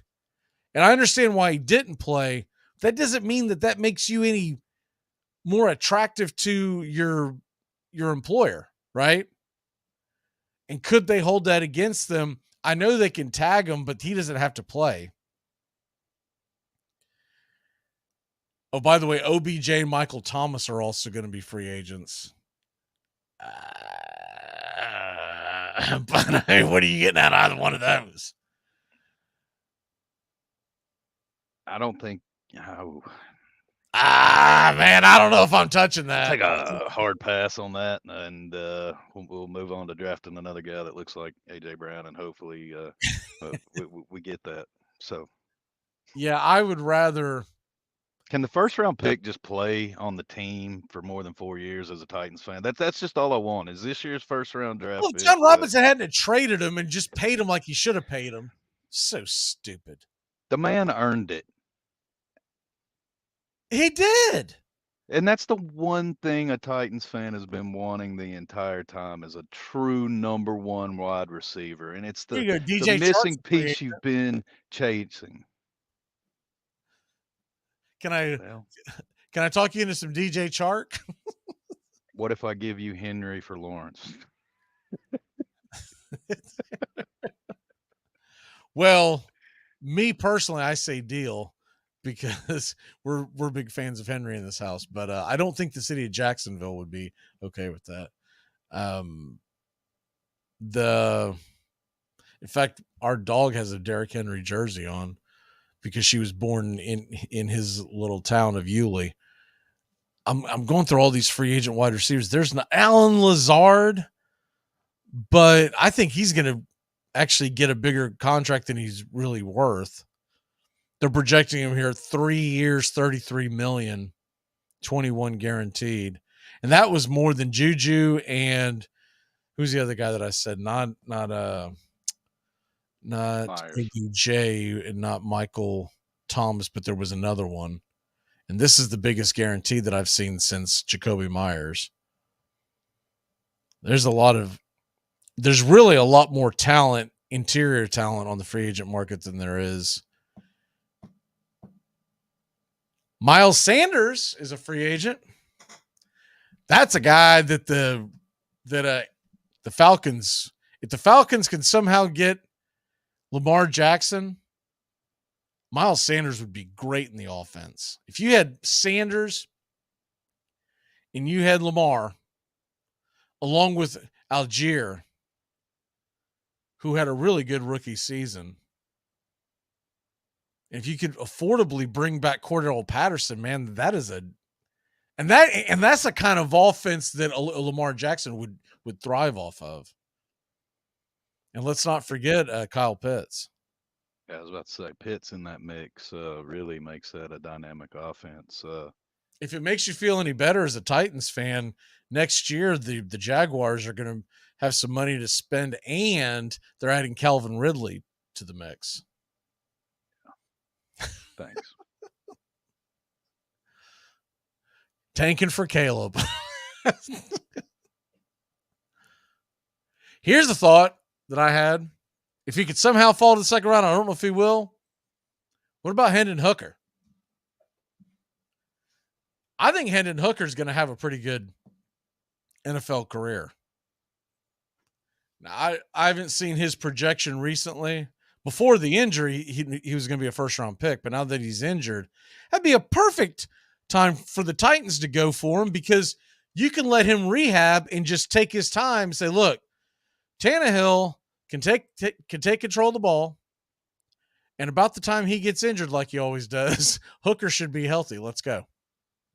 Can Hooker survive in an NFL offense, though? That Heupel offense, that hurry up, stretch the defense, and I mean, you're really using every yard of the field, east to west, and you're making matchups, and you're just looking to the sideline, getting 2 plays, reading, and you're hitting a spot. Does that translate in the NFL? Well, didn't they ask the same thing when Patrick Mahomes came from that wide open Texas Tech Cliff Kingsbury offense? I think that's a little bit different, but no, not really. Okay, fair enough. Hooker stays healthy. He's probably in your Heisman finalist stage there. So I'll Here's give an you that. interesting one. How about Paris Campbell? Because I feel like he was widely underused, and he is a deep play threat.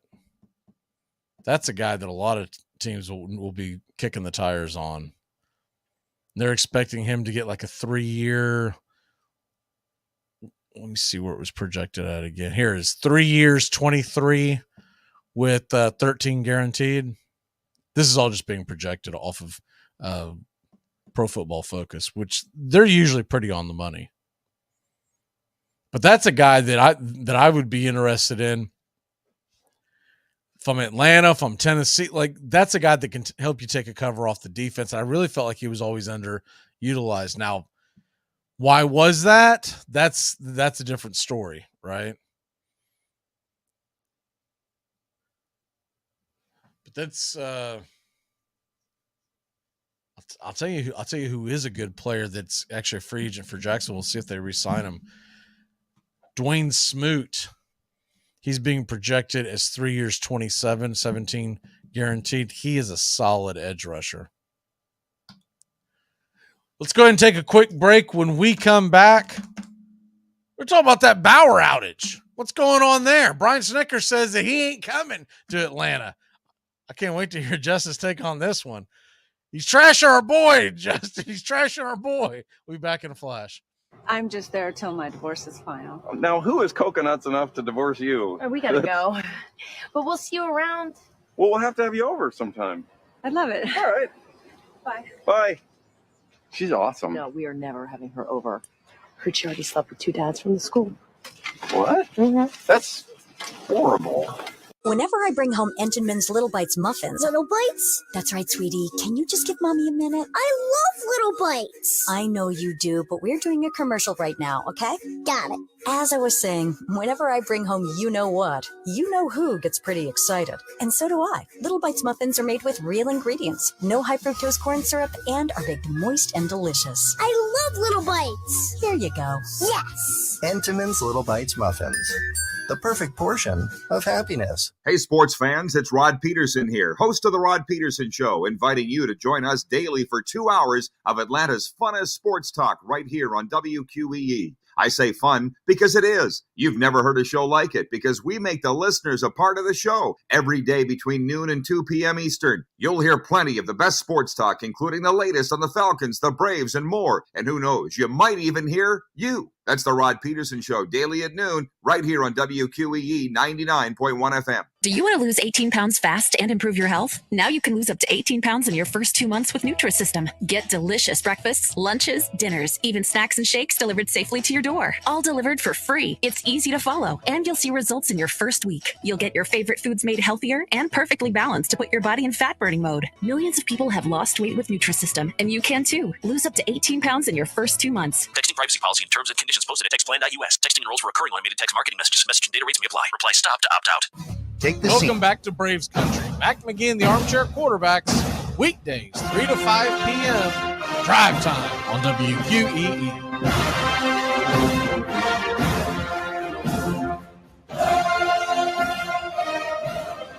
Welcome back.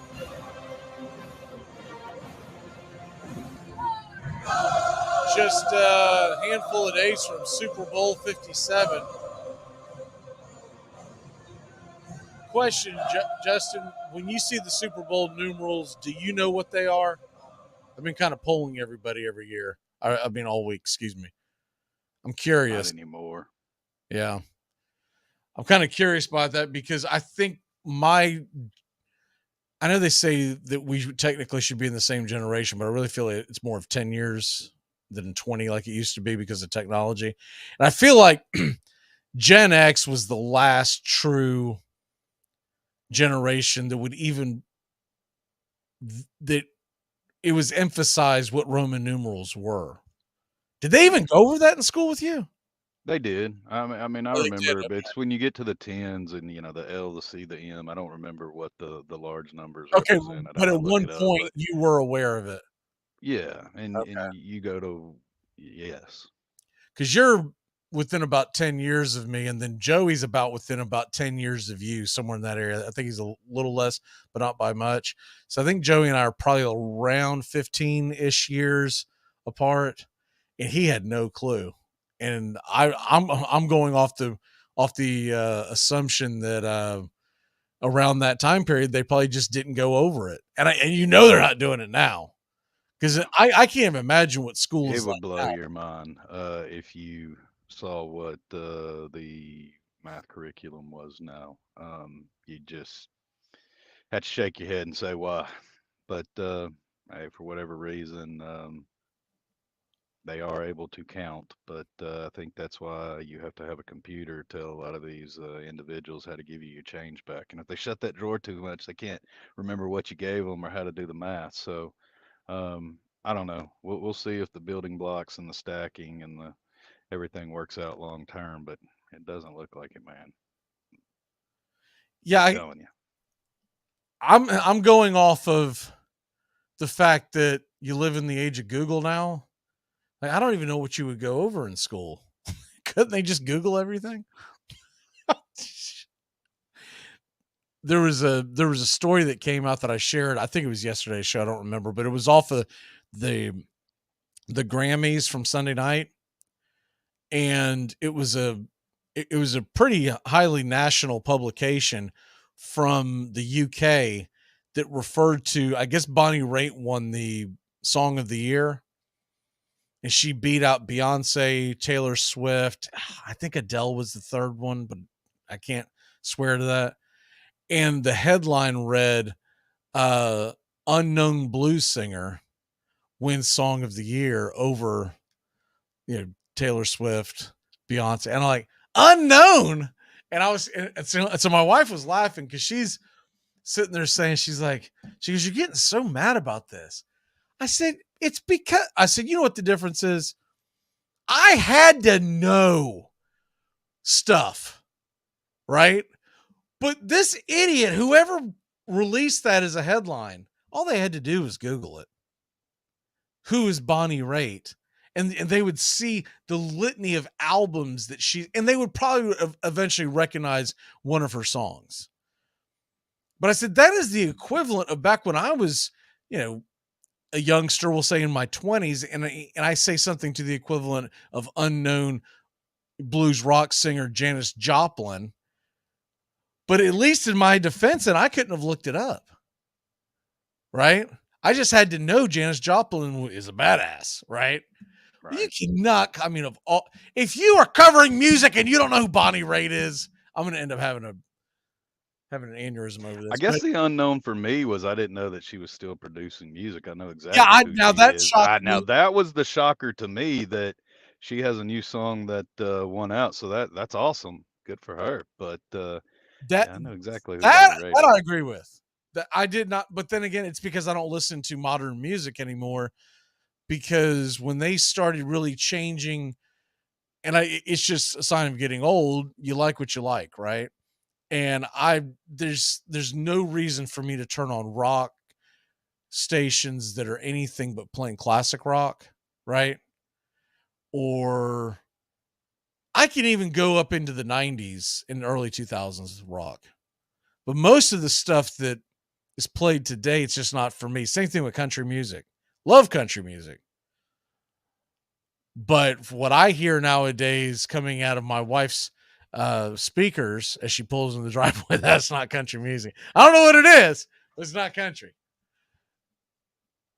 I think George Strait and Alan Jackson sang a song about that in the mid '90s.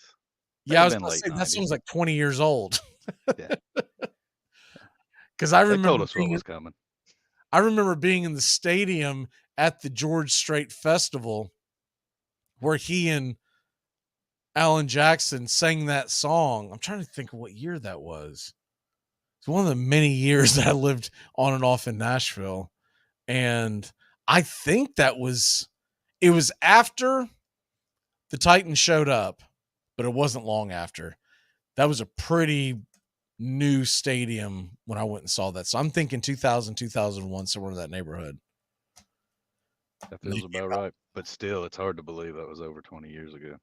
Yeah. Murder on Music Row was 20 plus years ago, man. It's like, bleh. Get off my lawn. I'm turning into it more and more every day. You think Shania Twain killed country music? Turn it on nowadays, buddy. that thing's such a long gone corpse. It's not haunting anybody. It's over. So Major League Baseball, looking at some of the over-unders right now, I thought it'd be interesting to get your take on this. We're looking at the Braves at 96.5. The Mets are 94.5 and the Phillies 89.5. The one that jumps out to me the most is I think the Phillies are being undervalued. I think the Phillies are being undervalued, and I think the rotation of the Braves is being a little overvalued. I did not see the additions I anticipated. That's putting a lot of faith in Soroka bouncing back, and if I'm not mistaken, isn't Max Fried in a potential arbitration year? So how does that? He just cleared arbitration. He's got one more year of control, so he'll either do arbitration or but Max Fried's a free agent at the end of 24. Now I think what they're hoping is that by the end of 24, some of the other younger guys will have stepped up and they're just going to lose Max Fried. I don't see any way, shape, or form that Max Fried re-signs with the Atlanta Braves. Because I want to know why they didn't make a deal, or at least sticker be open. Well, yes, with him beforehand, but why was Bauer off the table? I don't understand that. I think it's because he and some of the others are buying into the original allegations. But if you look into it, man, there's a really gray area. Now, the only thing I'll say in the defense of Snicker saying that, he has got a reputation of being toxic in the locker room, and that's not typically the Braves' way. They typically like to have guys who are going to – so there might be some fear that if you brought in a guy like Bauer, the media attention that it's going to get. But, hey, if you do it now, all that kind of goes away by the end of spring training, right? Yeah. The other thing would be he gets in there. If he is toxic, what kind of example is he going to be, not just for the pitchers, but what about your young core that you have, your Austin Rileys, your Acuñas, who, this is a pivotal year for Acuña. If you really look at for the trajectory of his career, this is a pivotal year for him. Because he had a down year last year, and we all know a lot of that had to do with the injury.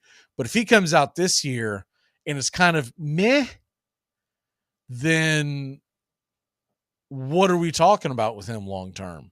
So you want him focused. You want Ozzie coming back focused. I know why they won't do it. But the fan in me just wants to see it, man. If he's toxic, I understand it, but I don't remember that coming up when we were really wanting him, when he was coming, the Reds were releasing or he was moving on and the Dodgers picked him up. I don't remember that coming into play. And if the man's got a kink, he's got a kink. That ain't none of my business. And if he can throw a baseball, throw you baseball. Yeah, now that I agree with. I'm on board with signing him. I'm with you. I feel like there's too who's left out there. Does Waka interest you at all, with him still being out there, unless something happened today that I'm unaware of? I don't know Waka's what we out would there. do Are you with interested? Michael Waka, in our bullpen, I don't think he could. I don't think he'll. The thing is, right now we're 7 deep on the starting rotation of what I consider actual legitimate guys who can make the starting rotation. I don't think Soroka is going to be in the rotation to start off. I think he's going to battle, and I think it's going to be one of those things where he might be in the minors for a bit. I think there's a very good chance that Bryce Elder ends up being the fifth guy, but I'm willing to give the benefit of the doubt to Ian Anderson because he fell apart at the midway point last year. But prior to that, we are just 1 year removed from patting him on the back and talking about how great he was in the postseason. And without him, there's no world championship in Atlanta in 2021. True. I would be in favor of a 6-man rotation in Atlanta for a number of reasons, but I don't know if they'll do it. One of the reasons a lot of these teams don't want to do it is because they worry about taxing their bullpen. But if you sign a Michael Walker, a guy who can come out of the pen and give you 2-3 innings every time he comes out, then I think that's a game changer. I just still feel like with that number, no matter whether you go the 5-6, however you want to do your rotation, you've got a lot of young arms and a lot of what ifs. And you do have a good back end of the bullpen. I will give them that. I think the back end of the pen is built out nicely, and you've got some options, but those middle innings are going to be crucial, and I think that's where the strain's going to be. If you do have someone chased in the second or third and you just don't get deep into the game, you're going to really tax those middle inning guys. Yeah, they're going to have to be heroes. The reason why I like the 6-man rotation is because with these young pitchers, you give them more downtime, not just for rest, but also the recovery of if they had a bad outing, be able to work on some things, et cetera, and then you keep their innings down as you head towards the season. Because especially now that 7 teams making it in the playoffs on both sides, these games are not as do or die as they used to be. Now, you don't want to fall behind. Don't get me wrong. We don't want another one of those situations like last year where we're 10.5 games back on May 31st. I don't want any part of that. But at the same token, man, the Phillies barely got in the playoffs, and look what they did. So a Walker underestimated in their totals this year, though. I agree with you there.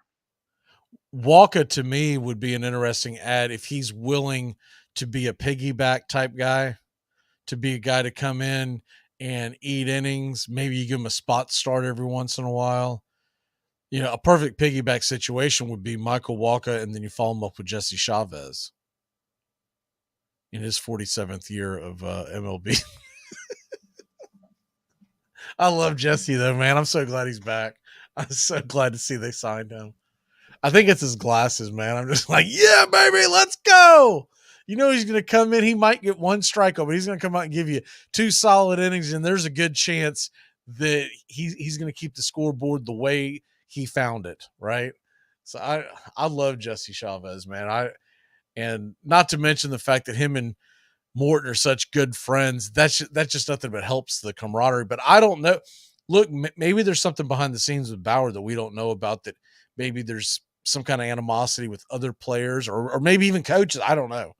But something. Yeah, one of the players' girlfriend Google search got revealed, and they're like, "Coach, can't bring this guy in."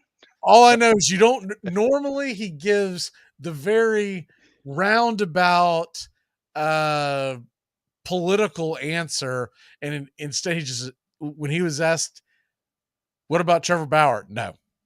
And that was it. Like, he didn't even go, well, when I say that, I mean, he just said no. Now, wouldn't that be something if the next few days he does get signed? They're going to be like, he's got to answer, I thought you said no. He goes, well, can't disclose on negotiations. All right, let's take a quick break. When we come back, we're going to hit the it's not a 6-pack of tall boys this week because we're running out of games, or a 6-pack to go. We're going to hit a 4-pack of tall boys. We'll be back in a flash here on Braves Country and Braves Country HD, wherever you stream, here on 99.1 FM. Look at me, 92. Come on, I mean, after all, at your age, whoopee must be down to a handshake, huh? Yep, before and after. Hey, sports fans, Braves Country is coming your way weekdays 3 p.m. Eastern to 5 p.m. Eastern. Drive time on WQEE. Braves Country is a Southern sports talk show with Mac McGee and the Armchair Quarterbacks. We'll be talking the Atlanta Braves and Major League Baseball, along with everything important to sports fans in Braves Country. The SEC, ACC, Big Ten, and the National Football League, and the big sports news of the day. That's Braves Country with Mac McGee and the Armchair Quarterbacks. Weekdays, 3 p.m. to 5 p.m. right here on WQEE, The Key, 99.1 FM, and simulcasting on youtube.com/@Braves Country.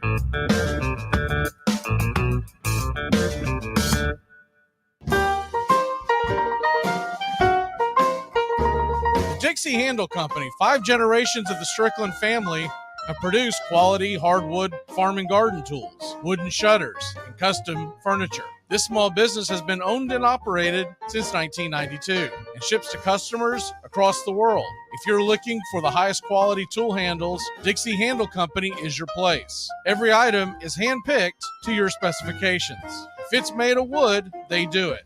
Call now, 931-722-3395. That's 931-722-3395. Or go online to dixiehandle.com. The Dixie Handle Company. Welcome to Craftsmanship, a proud sponsor of Braves Country Baseball.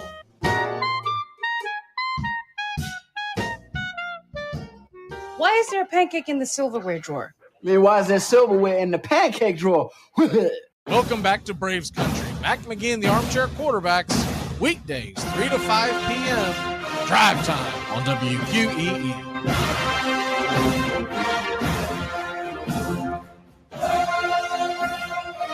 We are just, I saw it today, it's officially 50 days from opening day. 50 days. March 30th, a Thursday. I think it's a 1 o'clock first pitch. It's 1 o'clock, 1:05, something like that, where they're going to be taking on the Nationals. That's nice. Started off with a divisional game. I like it. Well, especially, I mean, that's almost like homecoming. You get to play the Nationals.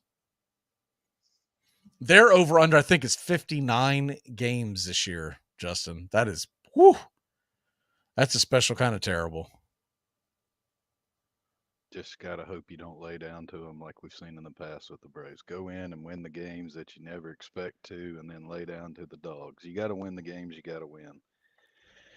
We've got our Especially in the long fantasy. stretch.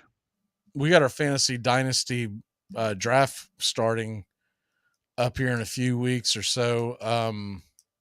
Is there a single national that you would be okay with ending up on your roster? So I can't think of one. I mean, maybe Josiah Gray, but he's got to take a huge step forward. I don't think I want to draft him. He was supposed to be nothing stands out, but there might be some flyers that find some later.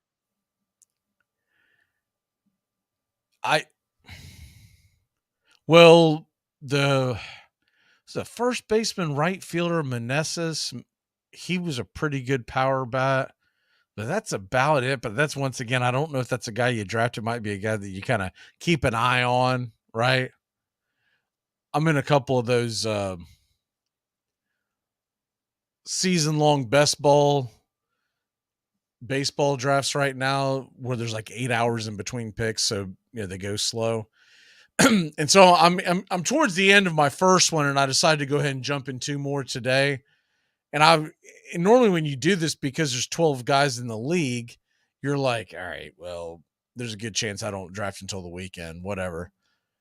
And the thing starts up. It probably took 10 or 15 minutes for everyone to join. And all of a sudden I'm like, I'm on the clock. What is that about? Because I'm telling you, I never get the top pick. I always end up with, I don't care how many of these best balls I jump in on Underdog, I always end up with like the 11th pick or something even worse, like the 8th pick where you're sitting there having to, especially in the slow drafts, you make a pick and then you're like, I'm up in 4 more picks, but I don't know when that's going to happen.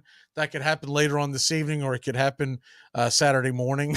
So you're like, but man, I got the number 1 pick and the number 2 pick right off the bat. And this is not one of these things where Shohei Ohtani is much more valuable than everybody else, because I was been in a couple of those drafts in ESPN, and when you draft Ohtani, you get his points for everything he does, right? So it's almost like an unfair advantage to have him. I was about to ask, is it one where you have to draft the arm or the bat, or do you get both? So on their year round, all you do is draft the on the best ball, you'll see Ohtani outfielder, and then you'll see Ohtani pitcher, just like you see it on Yahoo.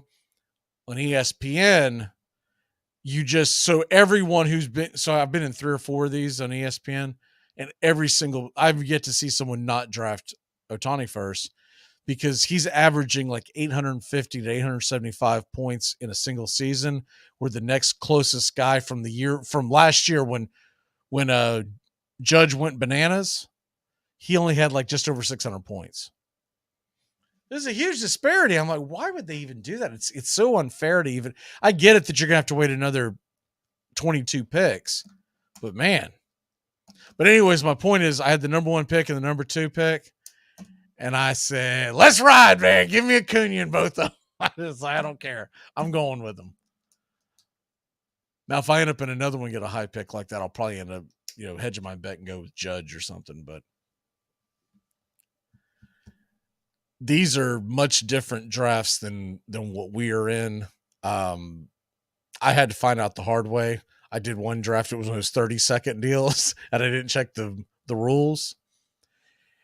Oh, so you don't get points for saves or holds or nothing. Just wins, strikeouts, innings pitched, and earned runs take a big chunk of your points away. So basically what you do in those is all you want to do is draft starting pitchers, and you preferably just want a handful of really good ones, because you're not taking chances on a guy, because it's not a daily, it's a weekly score. So they take your best points at the end of each week. So it doesn't do you any good. For instance, let's say if you wanted to draft a Soroka, right?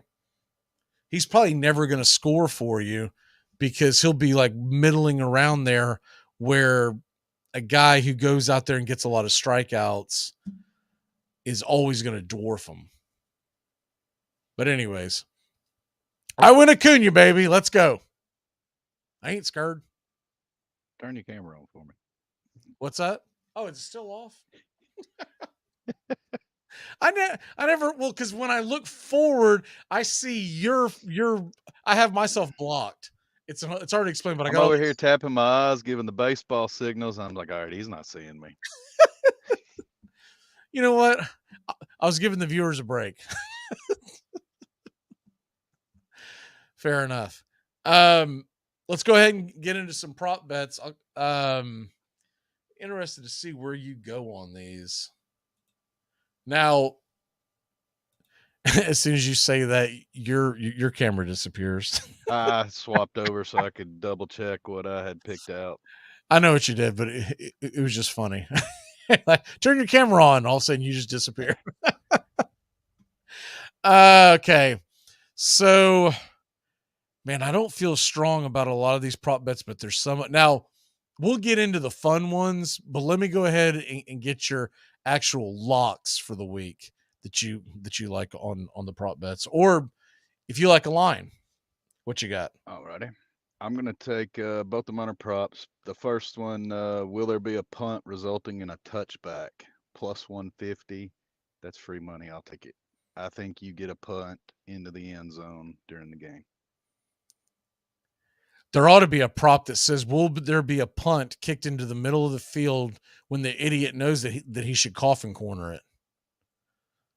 Because I swear it seems like every week there is a punter that does that. They're trying, because I guarantee you that it's analytics around it, and they'll say it's actually better to kick it as far as you can, an extra 4 or 5 yards, because your punt coverage, blah, blah, blah, blah, blah. Well, now the Bengals are sitting at home. I Can't argue that. You don't see the coffin corner like you used to. I've never heard it mentioned, but I guarantee it's some analytically driven junk. Let me see here. Super Bowl props. Where's the one that I am putting on? I talked about this yesterday. They've dropped it down another second. Man, you know how I love betting on the national anthem? It's down at 2 minutes and 7 seconds this year. And the over, as I guess what everybody's banging, because it's a minus 190, the under is plus 145. Give me the under. I'm going under this year. Taking the under, okay. It's Chris Stapleton. I can't imagine he's going to do a lot of Ray Charles type of, dragging the song out kind of thing. Maybe he gets preempted and Eminem does it and he just raps the whole thing and he's done like 38 seconds. Let's go. I always bet on it though. And under this year's plus 145. 2 minutes and 7 seconds. Last year I bet on the over. Didn't even come close. I can't even remember who sang it, but it was someone that I was like, she might drag it out. And my buddy's sitting there next to me during the Super Bowl. And he just keeps looking at me. We're both looking at the clock. We're like, it's not going to happen, man. Unless she really belts out this last line and does the home of the bray. Yay, yay, yay, yay, yay. It missed by like 10 seconds. It wasn't even close. What's your next prop bet that you like? Let's see. I want to make sure I word it correctly. Will there be a successful 2-point conversion in the game? I'm going to take yes at plus 200. Oh, that's a plus 200? Yes, sir. I like that. That seems very, very likely. Now, it has to be completed. Not will they go for a 2-point Right. But I'm just successful. And I think one of the teams chases points. I don't know if you miss an extra point, but we've seen this year that is a high probability. I could see you getting that on the very first possession of the game, where if the Chiefs were to score, I could see Andy Reid saying, we're gonna make them try to chase us. Who is it that always does that? It's Tomlin and the Steelers. They always go for it on 2, especially during the playoffs. It's really not a terrible idea. And I don't like it once you get in the meat of the game. I don't like chasing points. I say get as many points as you can. But the first possession of the game, if you can get them by surprise and go out there and get your 2-point conversion, I like the strategy behind it. But I hate it when it's like middle of third quarter. It's an 11-point game. It's been fairly high scoring. Someone scores a touchdown and all of a sudden they're going for 2. You're like, here we go. Now we're going to be down 5. And then we're going to be chasing the rest of the game. I cannot stand that. The next one that I will go with, this is a basic one, but let's see where let me get the updated lines on this, because I really believe, where is the actual, I'm trying to find, here we go. First quarter lines. Now, the one I gave everyone yesterday was I like the prop bet of no points being scored in the first 5 minutes of the game. I love that one because I can see it being kind of like a jabbing, punching type of thing where it's 2 heavyweight boxers are feeling themselves out. But this is what I like. First quarter. Oh, it has gone up. Okay. So the first quarter spread. How about this? The first half spread. Right now, the over-under sits at 24.5. Give me the under. I like that. I do believe that it's going to be under 24. I think it's going to be a lower scoring game. Like everyone's jumping on the 51 and you're seeing it climb. And I'm like, man, these teams got there because they have good defenses. And I also believe that they're not. A.J. Brown and Devontae Smith are very athletic. That's true. But there's something wrong with Jalen Hurts' shoulder. So how many deep passes are they going to try to hit? Conversely, Tyreek Hill's not in this game anymore. And the Chiefs are very, what's the best word for it? They're very succinct with their passing game, and it's more of like a precision passing game, and they move the ball, but it's not in big chunks like it used to be. And McCurl Hardman, who's basically a poor man's Tyreek Hill, he's on the IR. He's done. CEH is back in. You check that prop bet to see what are we get him for a score. Are there any others that have your fancy? There was another punting one, but wasn't enough favorable on the bet. The over-under on 57.5 for longest punt for the Chiefs. I would take the under. It's minus 145, but man, maybe you see a boot at I think it's 150 or plus 150 if you think it'll be over. But I think you get a touchback, and I just don't see a 58-yarder coming. So I like the under on the longest punt for the Chiefs. The college basketball lock that I'll end up giving out on line later on. There's a few games that I like tonight. You got Tennessee and Vanderbilt. You've got Florida going to Alabama. I'm excited to watch a lot of these games. But my lock of the day for college basketball is, excuse me, Michigan at home against Nebraska. They're giving up 11.5. Michigan's playing really well, and Nebraska has not been playing well. I like Michigan to cover the spread. What is your walk-off for the day, sir? Well, you know how I like rings, and Michael Jordan's still the greatest in my eyes. 6 rings versus 4, 2 3-peats, never lost a series final or a final series. Yeah, Jordan's still my GOAT. Don't care about the points record. All right, well, we're going to go ahead and get out of here. Stay tuned for First Name Sports on Sports Map Radio, and we'll see you tomorrow, 3 to 5, one step closer to the Super Bowl. And tomorrow we got an action-packed show. We got Steven jumping on with us for prop bets, and of course Joey will be here. For all the guys and gals and girls behind Armchair Quarterback Radio, I'm Mac McGee. We'll see you manana. Goodbye, sweetheart. Well, it's time to go. We're back tomorrow with another show. Well, unless we're fired, we'll talk to you then. Goodbye, sweetheart. Goodbye. Goodbye. Guys and gals, it's time to go. We'll see you on the next show. Same bat time, same bat channel.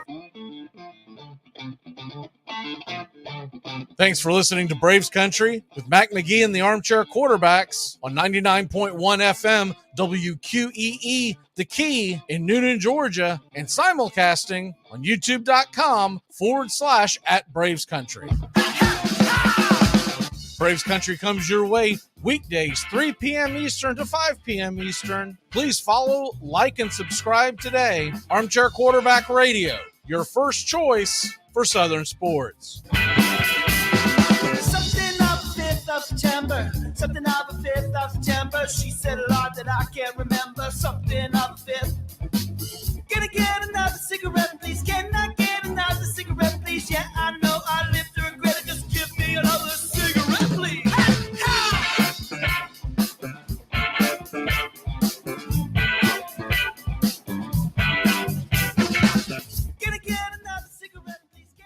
You're listening to WQEE 99.1 FM, The Key in Noonan, Georgia. Are you looking?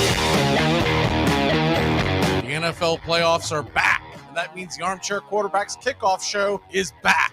Join Mac McGee and the Armchair Quarterbacks Conference Championship Sunday and Super Bowl Sunday, 1 p.m. Eastern to 3 p.m. Eastern, to get you ready for the biggest games of the year. The Armchair Quarterbacks will be talking the spreads, prop bets, over-unders, stupid underdogs, and the locks. That's the Armchair Quarterbacks Kickoff Show, streaming right here on Braves Country HD and our radio affiliates.